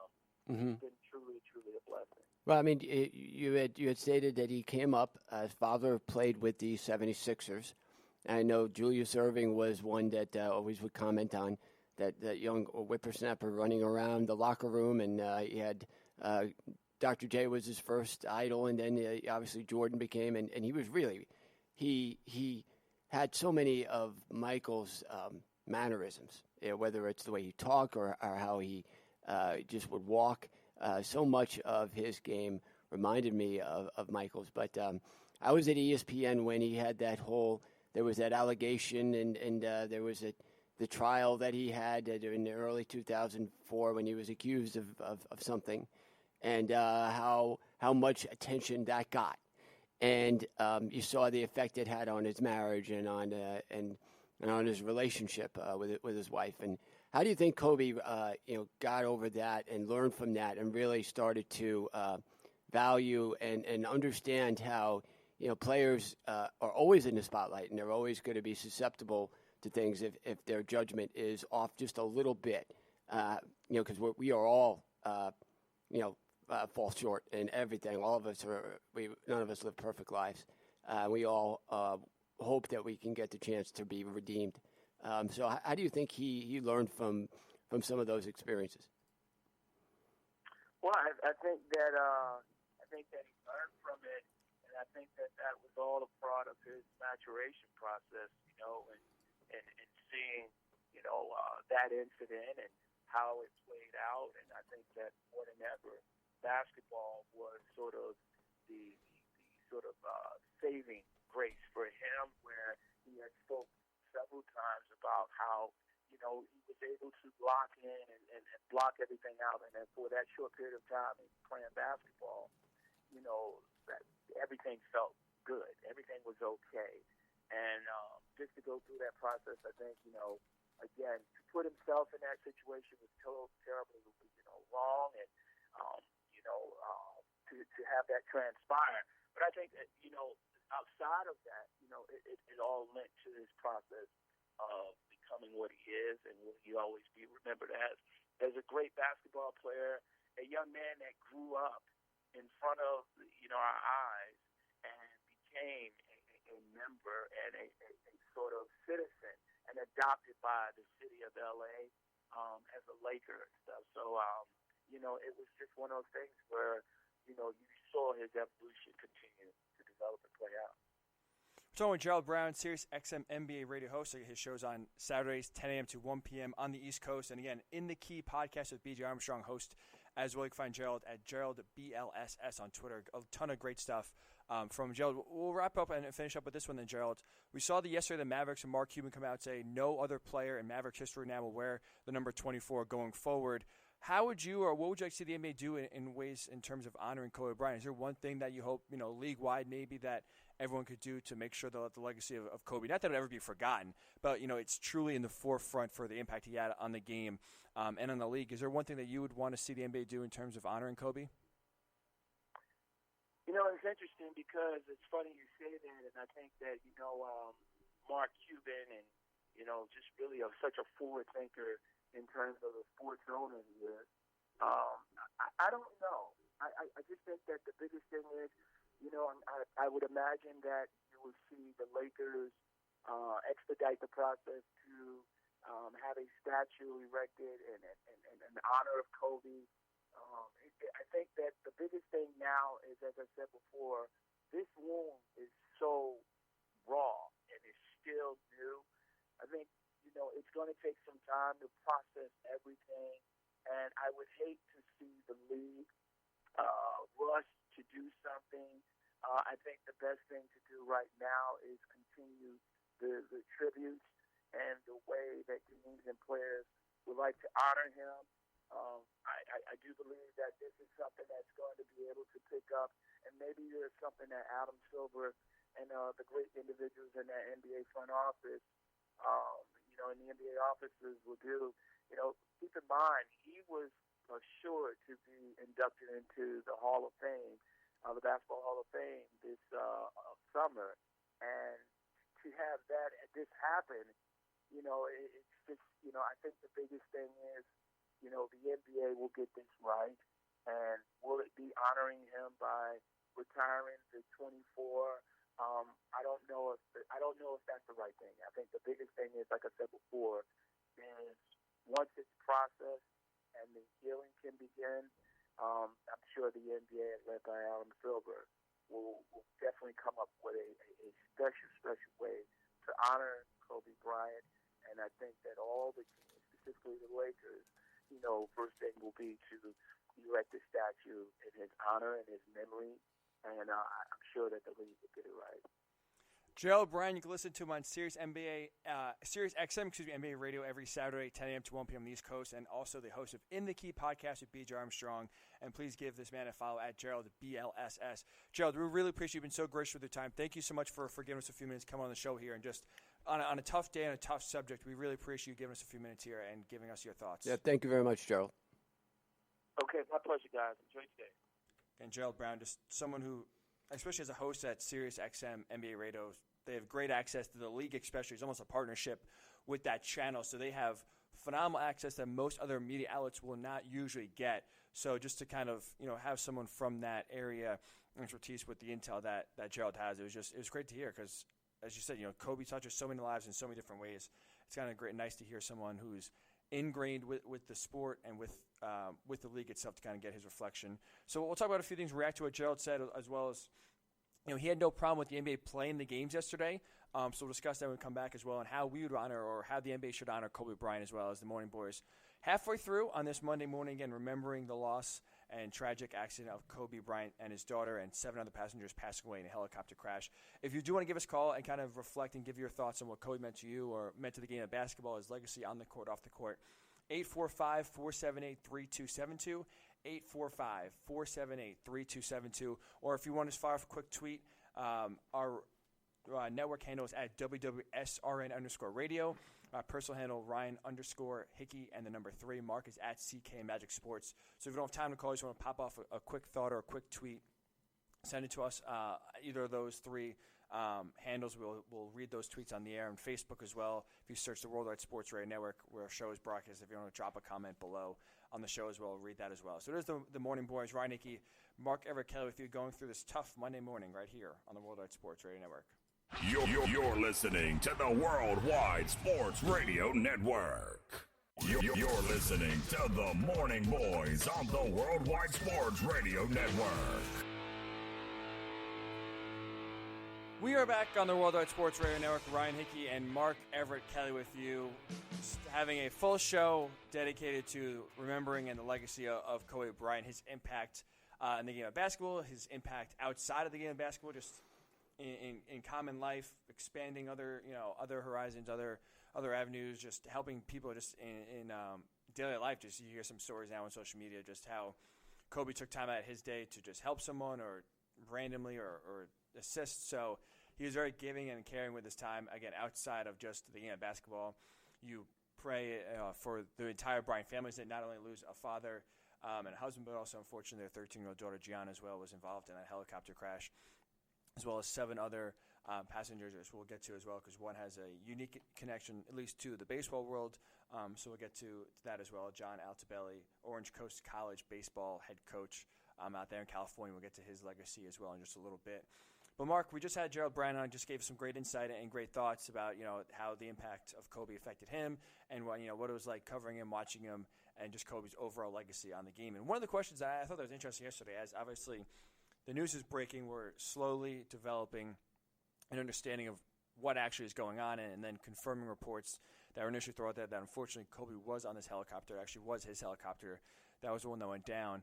And it was interesting and weird because it almost felt like just everything else in the world has stopped. At least for myself, totally forgot that there was, a decent slate of basketball games. The first one, Nuggets and the Rockets, was at 3:30, and I believe for the most part, it was about an hour and a half after the Kobe news broke. And it was a weird sort of feeling that like the games felt very insignificant. And I was just wondering, do you think the NBA, Gerald thought that he kind of liked that the NBA kept the games going on because he thought it was a nice way to kind of honor and remember Kobe and honor his legacy, at least right after the hours after, as we continue to kind of process exactly all the events that happened. What were your thoughts? At least, do you think the NBA should have canceled any of the games at all or postponed, or what do you think the NBA should have done? I think that you're right. I mean, it happened so quick. It's not like you can just cancel a whole slate of games. But like when Darryl Kyle died, they obviously canceled the game that day between the Cubs and Cardinals. I guess one player, one game, a little different than canceling a whole world league-wide games. And I think they did as best they could. They honored him in a way that was unique. And really, to me, there wasn't a dry eye in the place when they did that. And that's the players kind of dedicating to each other what Kobe meant not only to them but to the league. People forget that the NBA at one point in the late 70s was something that you watched on tape delay. The NBA Finals were on tape delay. They were not on a major market that had primetime games. And what really turned that around, obviously, was Magic and Bird. And Magic brought his unique brand and style, which was joy. There was joy to an NBA game that you could see in Magic's face. Bird, I don't know about joy, but there was passion, and there was dedication, there was excellence, there was the unwilling desire to lose. I think Isaiah Thomas pays Larry Bird the biggest compliment when he says, I think if you put, and Isaiah's talking about himself, he says, I think if you put me, Michael, Magic, and Larry all in the same room, that Larry Bird's the one that comes walking out. And I think that's about the best thing you could say about him as a competitor. And then Michael kind of came a little bit later. Magic and Bird. Bird was drafted in 78, came to the NBA in 79, 80. Same thing with Magic. And Jordan came to the league in 84, 85. And then the NBA started to take off. And you saw in the All-Star games, I remember Magic and Isaiah Thomas, they did a great interview on NBA TV. And they would talk before the game, hey, let's get the fans into it. And the NBA All-Star games back then were amazing to watch. You had superstar athletes. You had guys like James Worthy and obviously Jordan and guys like Adrian Dantley and Alex English and Kareem Abdul-Jabbar and just about any Byron Scott was for 1 year or 2 years. George Gervin was a scoring machine. Dominique Wilkins was a guy who won the scoring title. Bernard King was a great scorer as well. You had guys like Reggie Theus, who was a very underrated scoring guard. It was in Chicago before Jordan got there. Orlando Woolridge wound up winning a title with the Lakers later in his career. Was a great one-on-one player. Guys like Bill Laimbeer and Joe Dumars who wound up winning titles with the Pistons. Mark Aguirre was a great friend of Isaiah Thomas, a natural scorer. So these guys were all coming up then. A guy like Michael Ray Richardson was a super talent, wound up getting involved in drugs. But these guys were the Magic Johnson still says he was the toughest player that he had to guard offensively. And that was how the NBA became so popular. And if it wasn't, I remember in 1988 or 89, Magic Johnson, Larry Bird being interviewed before a CBS All-Star game, and the one who was interviewing him asking them, do you think you guys and these players around here realize the impact you've had and that all their salaries going up are a direct result of you two? And Magic said, well, I don't know if people really think that, but one day, me and him, and he's talking about Larry, me and him are going to play a game on 101 when we're old and nobody's there, and we'll talk about it then. And I think you see the impact that came to guys like Kobe when Kobe came in, and Kevin Garnett when he came in at a high school. Then you had some guys come in at high school weren't ready, and now you kind of have that a good balance between that. And obviously when LeBron came in, and now it's Steph Curry and some of these other athletes that you see, James Harden and Russell Westbrook, all these guys can look to that time in NBA history when it really became popular. David Stern came in, Magic, Larry, Michael Jordan, Charles Barkley, that group of players. And I think that's why Kobe has the effect on people that he did, is following the people that came before him that also were so affected. You saw Magic really shaken up by Shaq, and you're going to see throughout the days that more and more examples of people sharing what Kobe meant to them. But again, why he's so popular is because of those guys and how they built up the NBA. I mean, yeah, you're right. The impact that he has will be forever. It'll be a part of Kobe has his fingerprints all over the NBA and how the game is played now. And to your point, but to me, in terms of looking at it, should they have canceled games? Just like, what was the best way to honor Kobe? Again, as the news is coming out, as everyone's processing this just horrific news. To me, at least, I thought the NBA should have kind of canceled games, just for a few reasons. One, you just see how emotional the players and the coaches were. The coaches were the only ones who talked pregame. The players were off limits. So after the game, every coach was shaken up in one way or another. Doc Rivers could barely keep his composure when talking to the media, how basically he doesn't know how he's going to get his team ready to play that night when the Clippers took on the Magic. You saw, I believe it was Tyson Chandler, I believe, in the Rockets Nuggets game, who was on the bench just teary-eyed, shaking his head as the game's going, just unable to just comprehend about what they just learned. Again, just a few hours ago, you saw Trae Young kind of come in and hold his mom and console his mom. And for Trae, it impacts him because Kobe's daughter, Gianna, she said her favorite player was Trae Young, so you have that connection there. And it's just, to me at least, you have so many different players. And again, not everyone knew Kobe to the personal level, but just his impact overall. Everyone knew who he was. Everyone had respect for him. And even those close, you have players like Kyrie Irving, who just, when he heard the news, just left Madison Square Garden, did not play for the Nets last night because he was just so heartbroken. To me, at least, I wouldn't have liked to see the players kind of have to make a decision like that, to where it's like, all right, am I going to play? My head is obviously not in the game. You saw even players like DeMar DeRozan just demoralized on the sideline before the game, and the Spurs and the Raptors played. Greg Popovich, after the game, he comes out to me, the first thing he said was, "We lost, good game, who cares?" And I really, I echoed that same thing that Pop was feeling. Watching these games, they felt so insignificant. It felt like it didn't matter. Being a Knicks fan, I was watching the Nets yesterday. I almost felt guilty watching that game, to be completely honest. Yeah. Because it didn't really feel right, at least for me personally. Obviously, the teams had their nice tributes. A lot of teams either had the 8-second backcourt violation, the 24-second shot clock violation. Teams and players did different salutes to Kobe in different ways to honor his legacy. You had MSG lit up in purple and gold. Obviously, Knicks fans hate the Lakers, and to have MSG in the Lakers colors, having Kobe chants burst out throughout the Garden, is just, again, another example of his impact and remembering Kobe. But at least to me, it just felt so weird. NBA TV didn't show the Nuggets-Rockets game like they're supposed to. That felt right, just kind of getting a reaction from all players around the league, past and present, and coaches past and present. To me, at least, that's what yesterday felt like it should have been.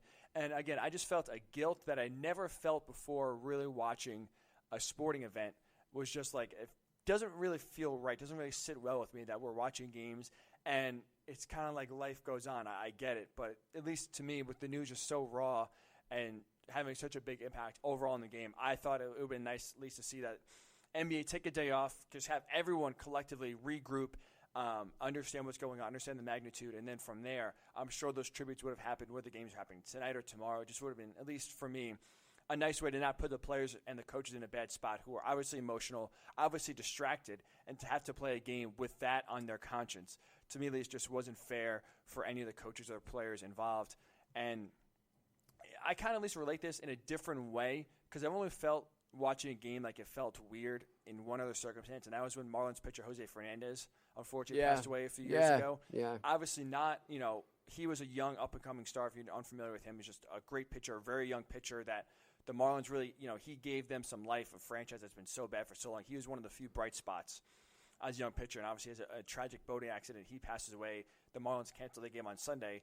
But it was weird because the Mets played the Marlins in Miami on that Monday, and obviously you have just emotional tributes done by the Marlins. They all wore 16 during the game. They had moment of silence, all these tributes before and after the game, and that was the only time before yesterday where I didn't care about the outcome, and it almost felt wrong to root for the Mets. Yeah. Remember Bartolo Colon was pitching, and D. Gordon, for the first pitch of the game, wore Jose Fernandez's helmet and had his bat and basically stood, I believe, in the right-handed batter's box to honor Jose. Then switched over, because he was a lefty, went then to the left-handed batter's box and hit a home run. And just when he hit that home run, not a power hitter at all, him just literally bursting out and breaking down on tears as he was rounding the bases. That was the only time I ever watched sports where it felt right that something that happened.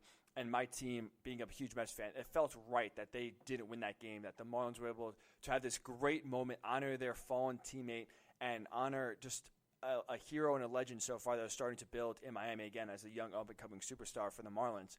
So that's how I felt again yesterday watching the NBA games, watching the Knicks, not really feeling any sort of emotion either way. A big play happens, and it felt numb. And again, Kobe didn't, to me personally, have as big of an impact as it did for others. And to me, so to at least have that feeling and that guilt, per se, of watching games and kind of focusing on the outcome while we are processing this news, it just felt like it wasn't right. But to Gerald's point, it at least was a nice way and almost therapeutic to a sense to maybe a lot of players and fans to kind of have that distraction there as they're processing this information as it comes down. It's a heartbreaking situation. I personally would have liked to see the NBA cancel games, but, I mean, they didn't. It went on, and again, I thought it was a nice, touching way for different teams and players to kind of honor the legacy and the life that Kobe lived throughout the world of basketball. But for sure, that was one of the weirdest days, selfishly, at least, of watching sports that I ever remember. And again, the Jose Fernandez was the only other situation where I felt like that as a sports fan, and it was powerful. It was powerful, absolutely, to say the least. And we'll see what happens going forward, at least with how teams, players, the league tries to honor Kobe Bryant. The games will go on today as scheduled, so that will happen. But I think, again, Greg Popovich, I thought, hit it perfectly, saying, we lost, good game, who cares? To me, that's exactly how I think, at least myself and a lot of other sports fans felt watching the games yesterday. Yeah, absolutely. I think most of us felt the same way. So, again, it's just, again, if you want to give us a call, 1-845 – sorry, I get the number. 845. Still do not have it memorized yet. 845-478-3272. It's 845-478-3272. Discuss the legacy, your memories of Kobe Bryant. If you can't give us a call, you want to give us a quick tweet at WWSRN_radio is our Worldwide Sports Radio Network Twitter handle. My personal Twitter handle at Ryan_Hickey and the number 3. Mark is at CK Magic Sports. So if it's whether it's a memory, a legacy impact, just a story that you heard through secondhand, or maybe you experienced yourself if you're lucky enough to grace Kobe's presence, you just want to share, feel free. Either, if you can't give us a call, send a tweet or drop a comment on the Facebook Worldwide Sports Radio Network Facebook page under the live show. I'll read those as the show, again, goes on. So still a lot to talk about here. What I saw from social media, I thought for the most part was really powerful and really challenging. It kind of showed for once a nice part of society and kind of gave us hope.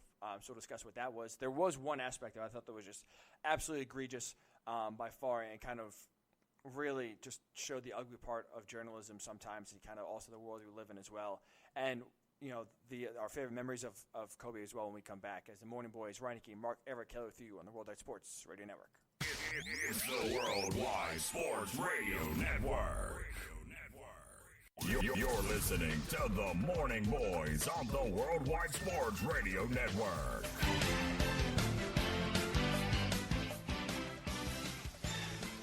It is the Morning Boys, Ryan Hickey and Mark Everett Keller with you on a Monday morning. Thanks so much for tuning in on the Worldwide Sports Radio Network. And we're here every Monday and Thursday, 8 a.m. to 11 a.m. A very different show that we normally would like to put on. Again, usually it's a lot of reaction, we try to have fun with the show. Unfortunately, obviously, with the news of Kobe Bryant along with 8 other passengers passing away in a tragic helicopter accident yesterday, it's been Kobe-centric, remembering his legacy in the NBA, his outreach and his impact on those outside of the NBA, just in regular everyday life, especially with his daughter Gianna, bringing her to a lot of NBA games. She was very well known around the basketball world because she was kind of the next up-and-coming star. Kobe really, she modeled herself a lot after what her dad did, and it's just very tragic that both of them, again, along with 7 others, passed away in a helicopter accident yesterday.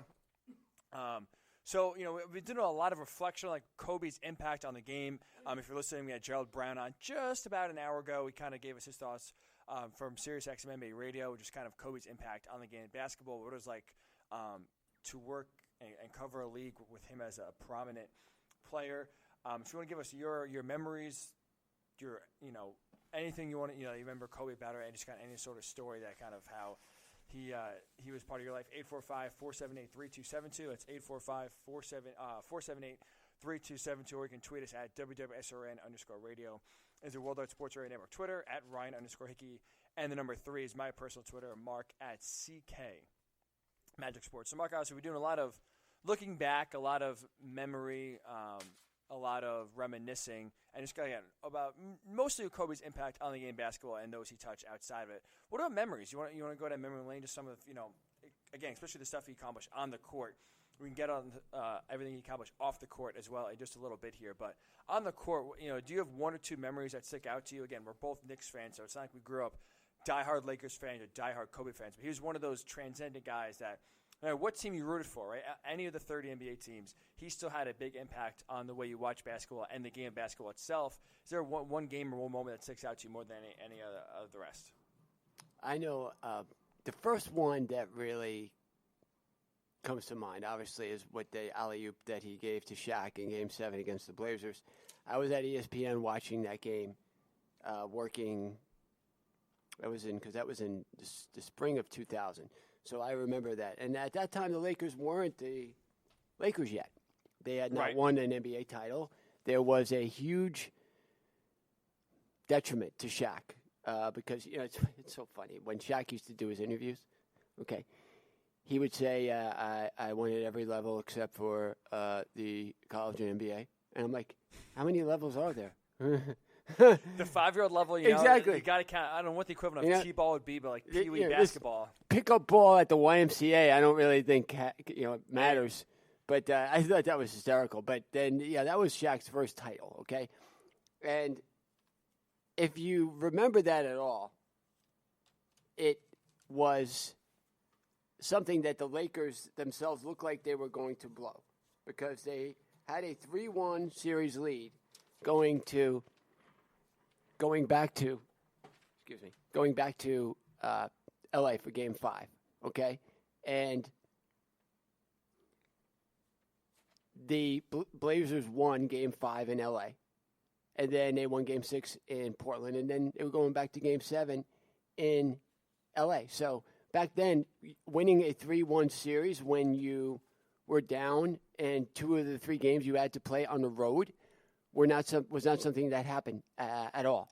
And the Blazers were in position to do that. They had a huge lead in the fourth quarter of Game 7, and I think that was something that I'm getting a phone call here on my Facebook account. I think that what? Yeah, I get phone calls. That was actually someone called Brady Forsyth, who was he won the Carl Yastrzemski Award in 1990 for the greatest. One of the greatest Long Island baseball players. Yeah. How about that? His father actually was a pastor at Smithtown Gospel Tabernacle. And so anyway, so that was to me. The Blazers were at a huge lead. Lakers came back and wound up taking the lead, and that was the kind of like the nail in the coffin of the Blazers when Kobe threw that alley-oop to Shaq. Mm-hmm. You know, a great comeback. The Blazers just stopped scoring. And that was a team that had Bonzi Wells, Rasheed Wallace, Scottie Pippen, Detlef Schrempf, right? And who's some other big-time scorer? Steve Smith, I believe, was on that team. I believe so. I have to double-check. Yeah, I mean, Arvydas Sabonis. I mean, just a very talented Blazers team. And then the Lakers went on to beat the Pacers in the finals and win their first NBA title. So that's the first one. The other one I have, though, and this one is what was amazing, was against the Suns in 2006 in the first round of the playoffs.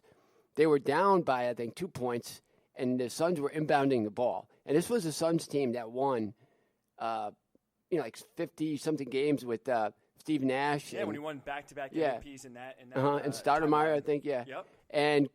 And so you have it? Do you have that queued up or no, is I something? can't. Okay. I do it during the break. All right. Okay. Yeah. All right. But anyway, he wound up stealing the ball on the inbounds with like 5 seconds left, and then he kind of out of control, drove down the lane and flipped up a shot and tied the game, and sent it into overtime. Then in overtime, they're down by a point, and it's kind of the same thing, a jump ball. With about 5 seconds left, jump ball at center court. Kobe gets it, kind of falling out of bounds, controls it, lets go of a crazy shot about maybe 20 feet from the basket with guys draped all over him, and he hit it.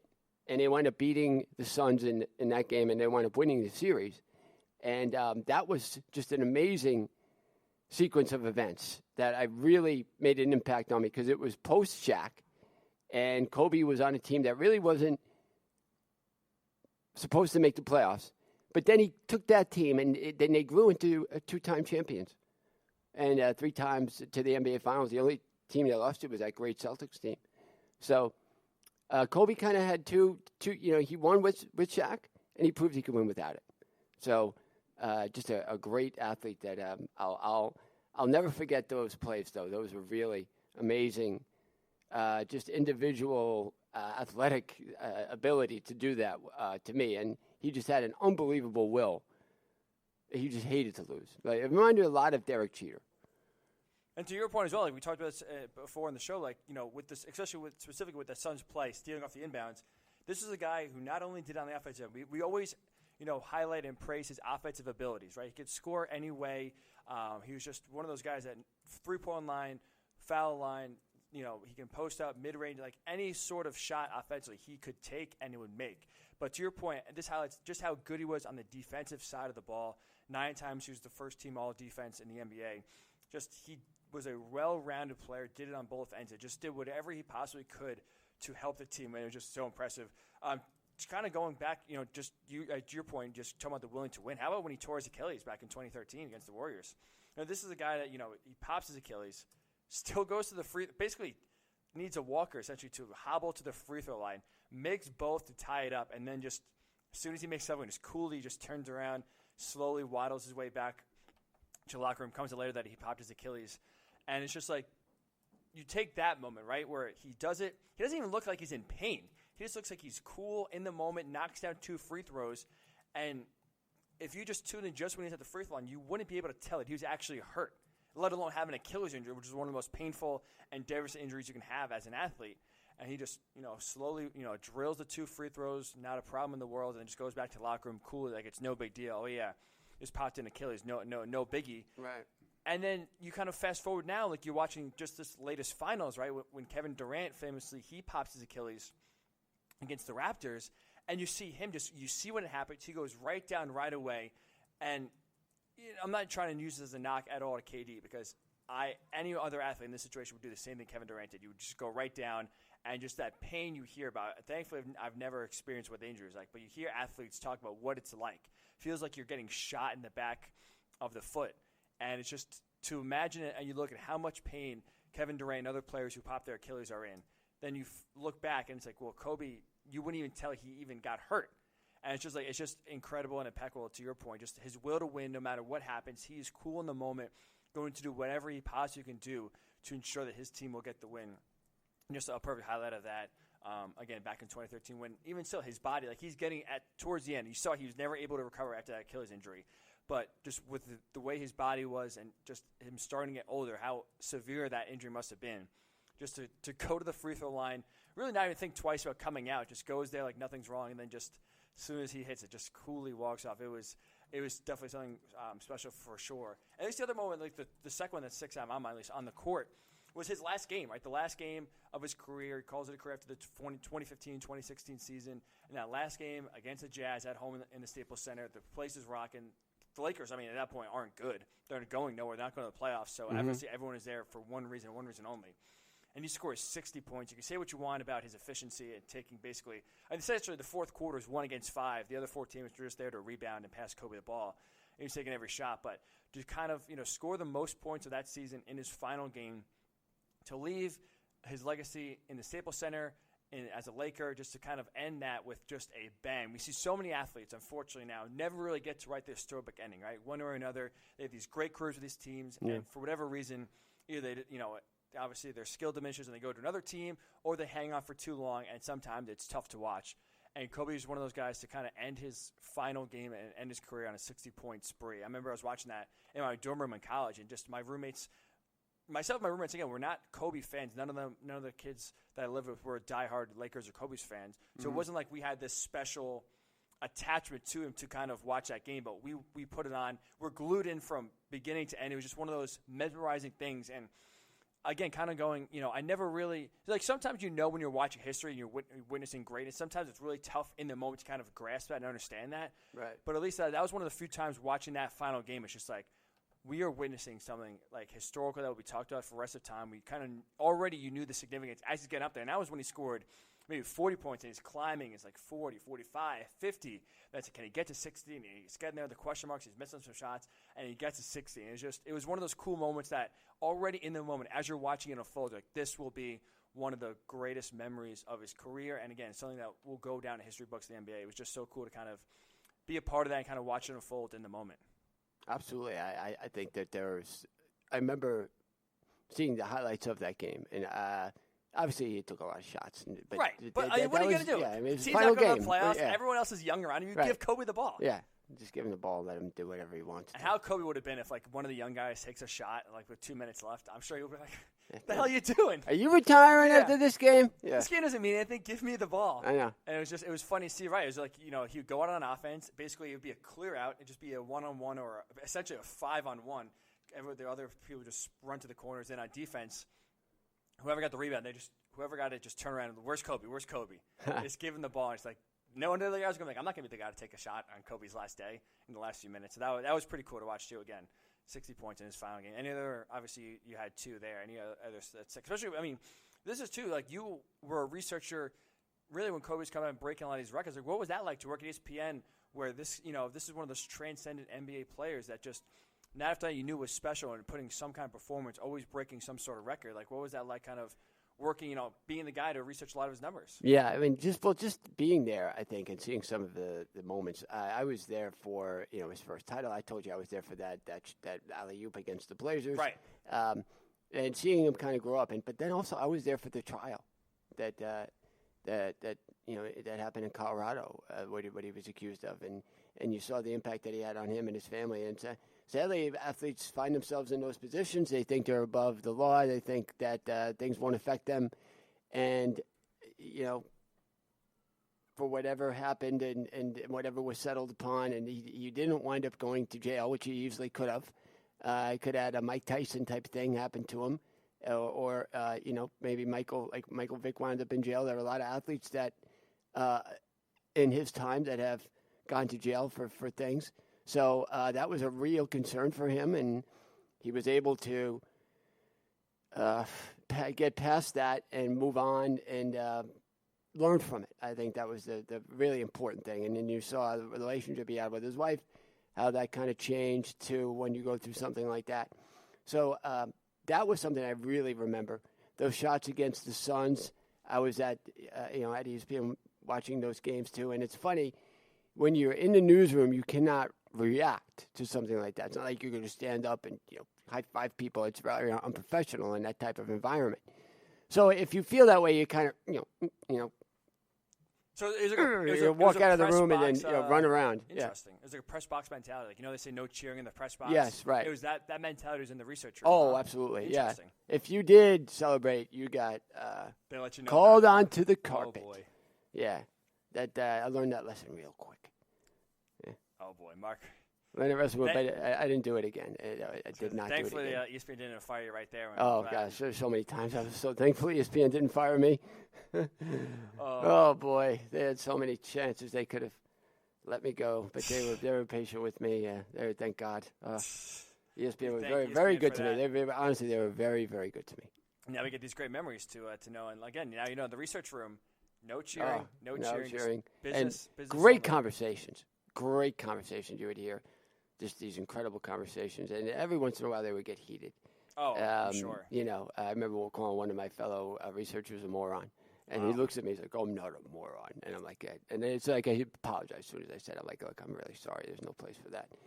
I remember getting into a discussion with this guy Marcus Edge. Marcus was a little older, and Marcus had the Idris Elba, he's an actor, very.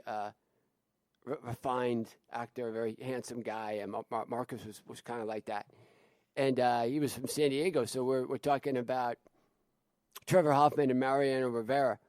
This is maybe 2004, 2005, and he was convinced that Hoffman was, I don't know about better, but on equal. Par. Yeah, okay. And to me, there was no way. And I wasn't even a Yankee fan, but. Yeah, he was pretty excited about that, and Marcus was a good guy though. So Marcus, me and him had a lot of respect for each other. So it didn't get to where we took it any further than we disagree with each other. But there were some real great arguments in there where you thought people were going to come to blows, and then there were some real moments. I know when the Mets were playing the Braves in 2001.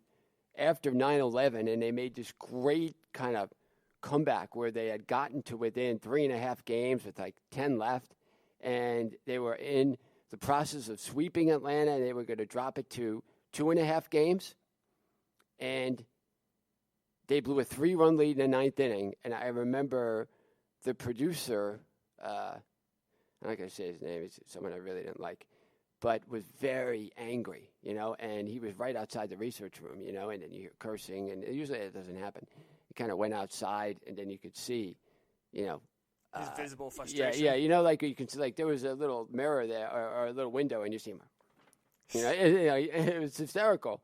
And then they wound up losing. Benitez blew the save, gave up a 2-run homer to Brian Jordan, and then it was just Jared Wiggin wound up blowing it, gave up a home run to Jordan. In extra innings, they wound up losing. And then the next week, they wound up losing in Atlanta when John Franco and Benitez couldn't hold the game. They had a 3-run lead in the 9th inning in Atlanta that would have at least kept them in the race. So, there were moments like that you had to. I remember Kevin Millwood throwing a no-hitter, and Judd Birch, who was Judd Birch was the producer of Baseball Tonight. But he also was an umpire when we in our softball league. So it was funny because we were Judd was a great guy, big Phillies fan, So, but he took being an umpire to the T. I mean, he would show up to those softball games dressed to the nines in his umpire outfit, and he had all the signs for everything down. But when Kevin Millwood threw his no-hitter, he was very excited. Being a Phillies fan, and there were other teams win and stuff like that, but you got to stay professional. But right. Kobe definitely NBA stuff that you see. It was a great environment to be in. Oh yeah, I mean you look too in the span of a month, he had 62 points back in 05-06 season. Right, he had 62 points in 3 quarters against the Mavericks, and the wild part is he had more points by himself, 62 in those 3 quarters, and the Mavericks had points. Wow. 61. Wow. Through 3 quarters. Really? So he by himself outscored the Mavericks when was the that? same amount of time. December 05. Wow. Which then you fast forward a month later, which ironically too, just this past week, the 15th anniversary of his 81-point game against the Raptors, excuse me. So think about it. In the span of a month, he outscored the Mavericks by himself through 3 quarters, 62-61, and then dropped the 81 point, the second highest point total we ever seen behind Will Chamberlain's 100. And it's just incredible that he could Just have just insane scoring ability. And didn't the 0607 Mavericks win like 69 games or something? There we go. I think they won the title that year, right? Yeah. No, they got knocked out in the first round by the Warriors. Oh, that was right. it. Yeah, that was the Take it back. the Baron Davis Warriors. Yes. But they were good. That's my point. Right. So him outscoring the Mavericks weren't like he was outscoring a bunch of hacks. I mean, these guys were really good. 62 points, 31 shots in 32 minutes. Wow. Wild. Wow. And that's, too, also, like, now you see, like, you especially see guys like James Harden, like, we saw it a few weeks ago with David Lillard put up 61. Like, it's not that rare nowadays with the NBA and the scoring, especially the three-point ball. You see guys put up 50 and 60 points, right? But just back then, too, especially, just the efficiency he would have in doing it, and just it was just remarkable the scoring ability that Kobe would have. Again, if you have any of your great moments, again, watching or listening or just memory-wise, highlight-wise that you remember watching of Kobe, 845-478-3272. It's 845-478-3272. Wrap it up here on the Worldwide Sports Radio Network. A few more things. I thought social media, for the most part, was really, really impressed yesterday. I thought one thing happened that we never really, in this day and age, ever really see that I thought was a great tribute to Kobe. But there was some negativity, unfortunately, as well. And we'll get to honoring what the NBA should honor Kobe and honoring the other members of the plane crash as well. So a lot still to do here on the Morning Boys. We are coming right back on the Worldwide Sports Radio Network. You're listening to the Worldwide Sports Radio Network. You're listening to the Morning Boys on the Worldwide Sports Radio Network. It is the Morning Boys on a just tragic and sad Monday morning here in the sports world. As again, we are mourning the loss of Kobe Bryant, 41 years old, and unfortunately the loss of his daughter as well, Gianna, who is 13 years old, as they passed away in a helicopter crash yesterday. We've done a lot of remembrance and reflecting. We had Gerald Brown on a few hours ago to kind of discuss his remembrance and his thoughts on Kobe. As he is a host on SiriusXM's NBA Radio and hosts a podcast with B.J. Armstrong, prominent NBA agent. So obviously, Gerald is in the NBA world, a lot of different connections. So it's just interesting to hear his perspective on some of the people he talked to and just what, unfortunately with the tragedy, how it affected him and, his thoughts and memories of what it was to work and cover Kobe Bryant, excuse me. Mark, we kind of talked about this too. Like it was weird too, especially basically being on social media all of yesterday, that for once we know how, especially in this world, whether it's politics, sports, this world is so divisive, right? There's really rarely anything that we could all agree on in one way or another without getting some sort of argument or fight, and then it just escalating. Especially, again, social media is the worst of that. There's a lot of keyboard warriors just really escalating and saying some nasty things with anonymity of an egg as a profile or creating a new profile, whatever, just trying to be a tough guys over the computer. And it just, again, it leads to a lot of just ugliness and just really a bad detriment to society for sure when it's used in the wrong ways as social media is. But I really thought for the most part yesterday, social media was really, like, it was created for days like this, or it's good, I should say, was used for days like was yesterday. Because obviously it's just tragic. You hear about the news, just so shocking and unexpected. And then you start to see, once people understand it and process it, the outpouring of love and memories and stories. I've seen so many different stories. Just forget players and coaches, just people that are living in L.A. where they have video of Kobe either helping them if they got an accident, kind of helping them get out of the accident. Or there's another video of just a big crash on the highway. Kobe is out there in the middle of the road directing traffic, trying to basically keep traffic moving without, trying to and guide it away from where the injury and the wreckage was with this car crash. So it's like his impact just outside of the game of basketball is so prominent, which is why I think so for the most part, everyone on social media had some sort of news in some sort of ways about Kobe Bryant. Again, what he did on the court, whether it was off the court. He's obviously in the film industry as well, won an Oscar last year, and taking his daughter, being very involved with her basketball team, with youth basketball, and going forward as well. He's just been a great ambassador and kind of really, for the most part, shows a lot of like the positives that we should try to live our life out. And that's why it was just interesting to see that all these touching tributes, and there really, for the most part, was no negativity, at least that I saw, about Kobe's. Only positive words, positive memories, positive mentions, because as you know, no matter what happens, even the best of the best, there's always people out there that try to hijack it for themselves, try to bring out some sort of negativity, and try to start some sort of fights that you see people get sucked into. It was just rare to not see that for once, especially on an issue where only my timeline was full of Kobe. that was it. You had obviously not that people really care about the Pro Bowl, but you had NFL stuff going on. It's Super Bowl week. You have the Chiefs and the 49ers. Both got to Miami last night. You had obviously NBA games, and only no matter what sport you come in, you see NFL journalists, reporters of other leagues as well, always commenting on Kobe and what he meant not only to the game of basketball, but how he touched and reached out other sports. You see so many social media accounts of other teams as well, other professional teams, like posting pictures and photos of Kobe talking to their team, kind of explaining the Mamba mentality and kind of helping their players be the best they can become mindset-wise. It was so cool to see that, a rare moment, a rare snapshot in time where everyone, for the most part, was in agreement and there was only positivity. You hope that things happen more like that, but unfortunately, I mean, as you know, it's a dumpster fire more times than not, social media is. But it was great to see yesterday, at least. It was impressive to see that everyone, for the most part, was all positivity, all memories, and everyone was on the same page, which, as you know, in this day and age, it's almost impossible for that to happen. And it just shows to Kobe how important and how impactful it was to have an event like this happen, and he unifies an entire world, or at least entire region, social media-wise.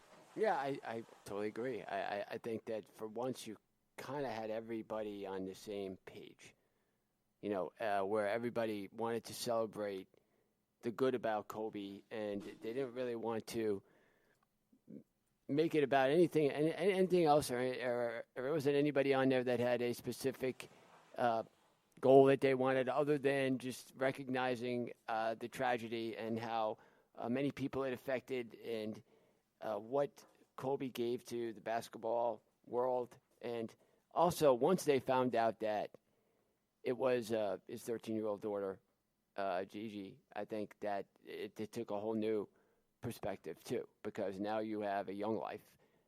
It's not all four of his daughters, that was reported at one time, which was, imagine hearing that, if you're his wife, and the mother. Obviously, that the daughters are home, so it's not, you don't have to worry about that, but or a relative or somebody, not really knowing what the case was. I mean, things like that are absolutely horrible to hear. So, and it's absolutely devastating. And until you get the truth, you are left to just freak out. So I can't imagine how that must have felt. But I think overall people rally when something like this happens.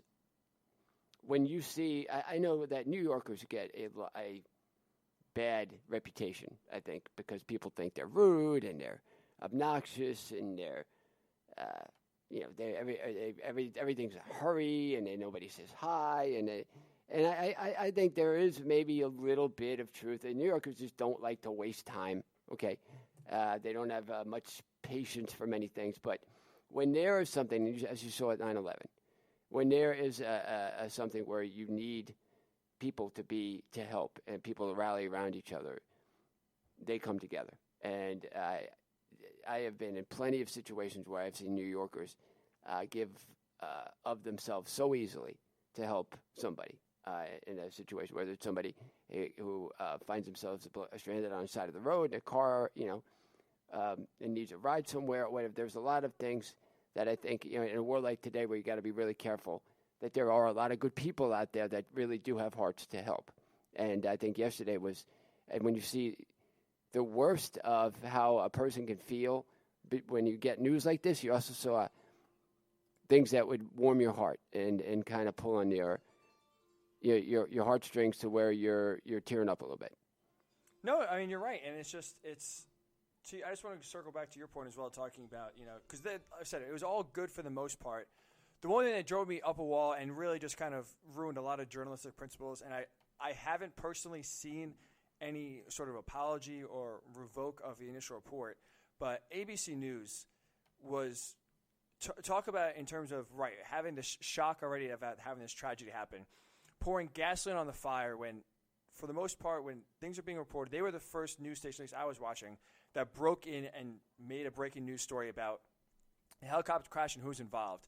And at the time, the only person that was either rumored to be on and then later confirmed to be on was Kobe Bryant. The other identity of the first reported 5 ended up being 9 total people on board was not given. And ABC News, in a rush job to be first, breaks in, discusses the story, And having a reporter, they phone in a reporter who was not even yet at the scene of the crime. He was on his way to the scene, or I should say scene of the tragedy, excuse me. He was on his way to the scene, and they have him on the phone basically trying to get as much details as possible.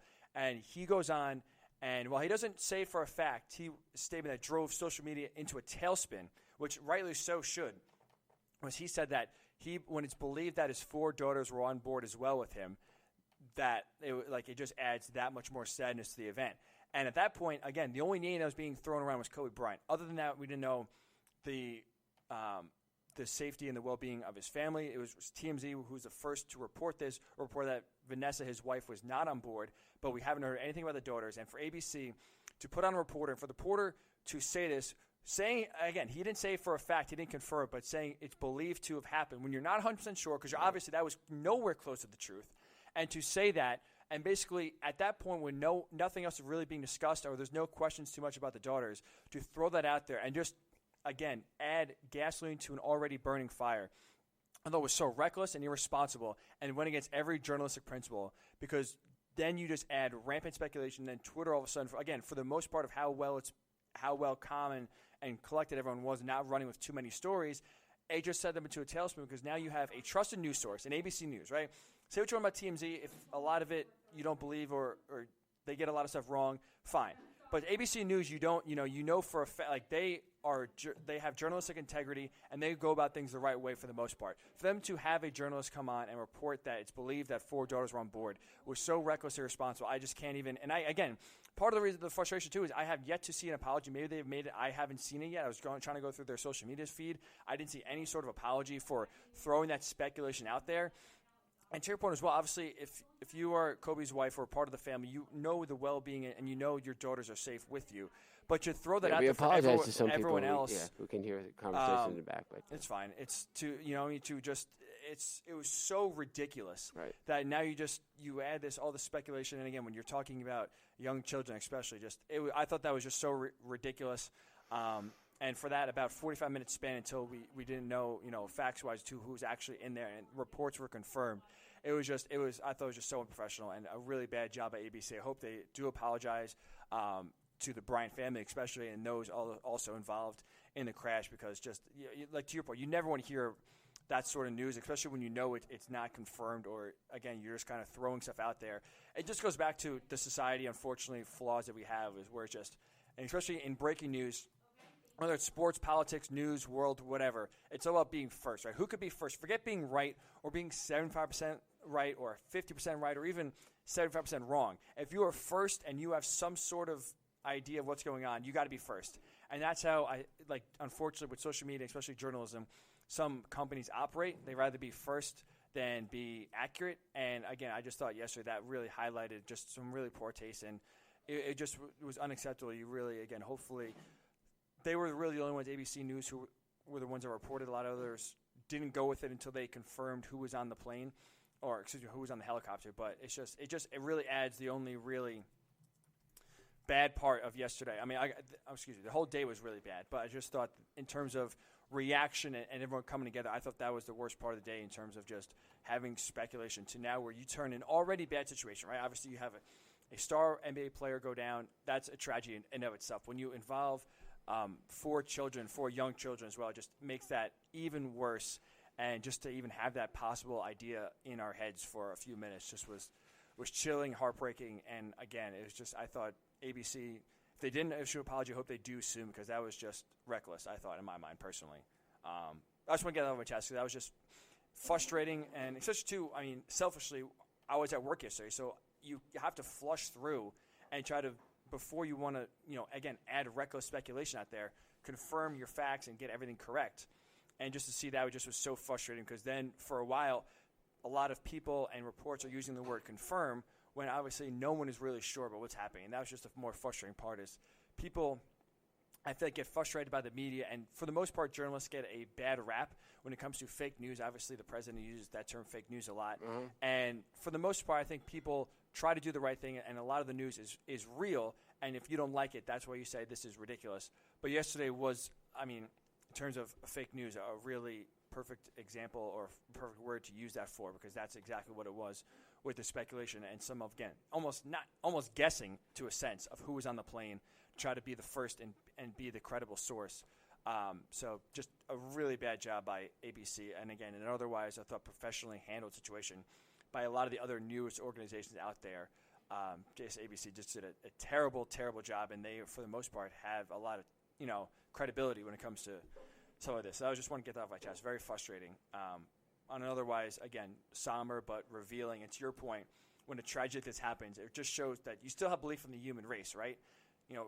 We're at each other's necks a lot. There's a lot of arguing, a lot of negativity in today's culture. But to see the way people came together, again, sort of like other tragic events, you see New Yorkers and the world come together when really things get bad. It just gives you hope that, really we're not that far off from, togetherness. It's just there's some avenues and platforms and debates that just people just get, ridiculously tied into one way or another. But it's nice to see that we still have the ability to all come together and at least, still know right from wrong sort of thing. Yeah. So. No, I agree. I mean, it's just a culmination of a long 24 hours, I guess. Yeah.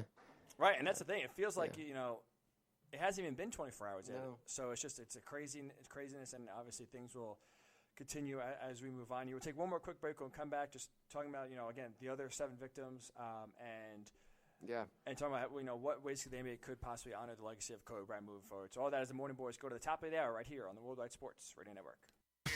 It's the Worldwide Sports Radio Network.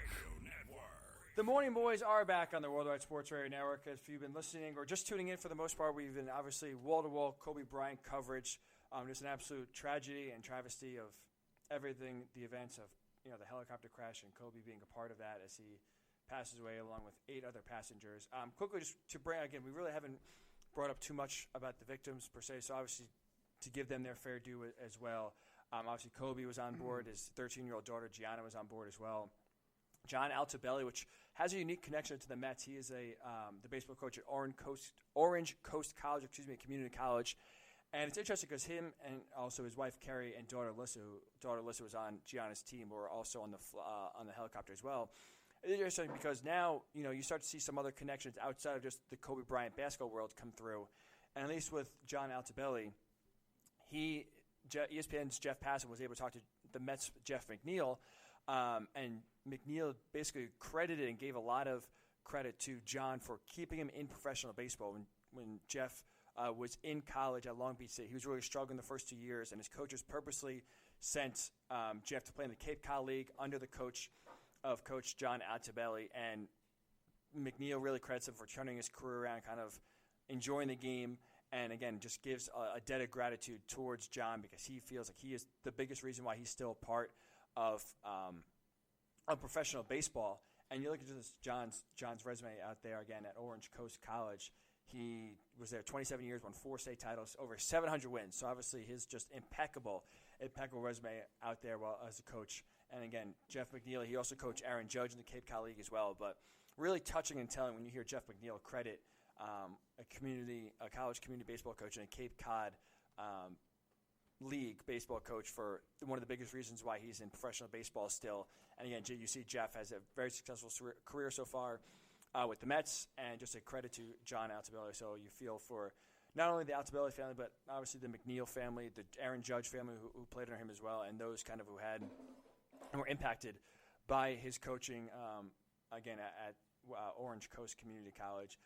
Then you have some other teammates, Christina Mauser, who's a basketball coach nearby at the school that Gianna attended, Peyton Chester, who was just a middle school student, unfortunately, and then her mother, Sarah Chester, as well, and the pilot, Aaron Zobi, and I apologize, Ara, if hopefully I pronounced your last name correctly, but I just wanted to give them their proper due and condolences and acknowledgement as well, because, Mark, as you know, anytime a celebrity's involved, if others are involved as well, obviously the celebrity gets the headlines because he or she is the most well-known of that, and you just want to thank you. At least you're the ones who dug up all 9 names. I appreciate you doing that because, like I said, all 9 are all even in terms of, being human beings and deserving our condolences, our sadness, and attention. So thank you for digging those up and at least give them their just due on just an awful, terribly sad day. Yeah, I mean, please. It was at least, I felt for them because I think they need to be mentioned too. because. Yeah, just there's really no words, like, as you say. It's nothing you can say, which is, I think, the most frustrating part as well, that can make anything better or change anything. It's just sad, and now you hope to, again, memorialize and remember them the way that they want to be remembered as well. If you want to give us a quick call, again, we're only here for a few more minutes. 845-478-3272. Your thoughts on, Kobe and his legacy on the game of basketball, and your favorite memory of Kobe, either watching him grow up or as an adult watching him play for the Lakers. Or just his impact outside of basketball as well. But Mark, so yesterday we saw a lot of different teams and players, honor Kobe, whether it was Trae Young wearing the number 8 to start the game, or teams taking 24, or shot clock violation, or an 8-second backcourt violation. Just different ways, moment of silence. The Garden lit up in purple and gold yesterday as well, in honor of the Lakers. Was there any, we saw the Mavericks and Mark Cuban already come out and say no player wear 24 again. Is there anything that you kind of thought of right off your bat that maybe NBA could do to, as a league and league-wide, kind of honor the legacy and the memory of Kobe Bryant? I think that retiring his number would be too much, at least league-wide. That is reserved for someone like Jackie Robinson, I think. I would agree. To me, that he's, off the top of my head, the only player with his number retired by every team. And so I'm with you there where – I'm not trying to be in a comparison mode at all here, but it's just to your point as well. We obviously know Roberto Clemente and just the great man he was outside of a great player, and tragically dying in the plane crash on his way to again help his native country and give him supplies. And now I'm not saying this is right, but for MLB not to retire his number at all, 30 teams. To your point, right, I think it's a nice touch by Mark Cuban for sure. I just think, to your point, when I think of every number or the number being retired by every team, I think of Jackie Robinson. And to your point, I think that he solely should have the honor for the true work he did and just really opening up the game to just a large amount of people that, unfortunately, because of the times we were in, did not have access to the great game that we love so much by everyone, that's universally enjoyed. So I'm with you there. That's and unfairly maybe, but that's the first thing I think of when I hear a number being retired league-wide is Jackie Robinson with baseball, and I think that he deserves that honor and that honor solely. But I think Gerald had an interesting point too, because now I don't want this to be a cop-out answer, but I think if we take some time, maybe play out the rest of the season and have a full offseason to digest the sadness and the sorrow and just the impact and the shock of it all, and from there maybe take an offseason to kind of think about how they can remember Kobe going forward, because you don't want to rush to anything one or another, be either too extreme or not enough. Obviously, the Lakers, I'm sure, will do a ton. I'm sure they'll rush to put a statue, maybe two, of Kobe up outside the Staples Center for sure. Obviously, his Hall of Fame, which is just truly crushing as well. And for me, that's where it really impacts. It's just you hear Kobe, he's up for the Naismith Hall of Fame this year, and it's just to think he won't even be at his own induction ceremony. It's just really heartbreaking and just really kind of makes the moment real for sure. So that'll be a nice moment. Obviously, they have no plans of, and he really hasn't been officially inducted. Obviously, there's no doubt whether he's here or not that he's going to go in the first ballot Hall of Fame.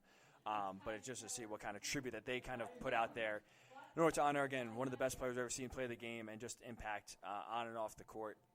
Maybe Adam Silver, I think, has been the best commissioner all of the major sports to have a nice touch and tribute to David Stern, who, until the NBA at least, it's been an awful 2020 so far. On New Year's Day, you had the passing of David Stern, the former commissioner of the league, and now, the passing of Kobe Bryant. I think it's prudent at least to take your time if you're the rest of the league and have Adam Silver think of a right and proper way where every team will never forget the legacy of Kobe Bryant and show that appreciation in one way or another going forward. And I think at least waiting until the offseason, kind of everything settles from there and getting some thoughts, I think that'd be the best idea going forward.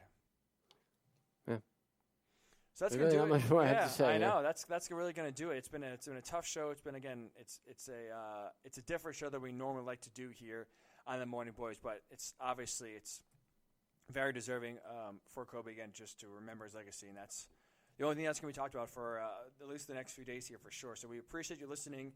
Those that contribute to the show, we thank Gerald Brown for coming on, a few callers as well coming on and kind of sharing their memories and their lasting image of Kobe Bryant. We will be back on Thursday. Obviously, it's tough to even realize or remember that the Super Bowl is this week. Both teams are in Miami. So obviously we have a big, huge Super Bowl preview show on Thursday as well. If any news or announcements are made from the NBA about Kobe going forward, obviously we'll discuss that as well and bring those to light. So again, we appreciate you tuning in wherever you are. Again, we're here every Monday, Thursday on the Worldwide Sports Radio Network from 8 a.m. to 11 a.m. So thanks so much for tuning in. We have the Haystack coming up next. I'm sure they'll talk about, again, a lot of just the tragedy that is just the passing of Kobe Bryant as we try to understand and remember just a true great person and player as well. So we appreciate you tuning in for a very tough show. We'll be back on Thursday right here on the Worldwide Sports Radio Network. It's the Worldwide Sports Radio Network.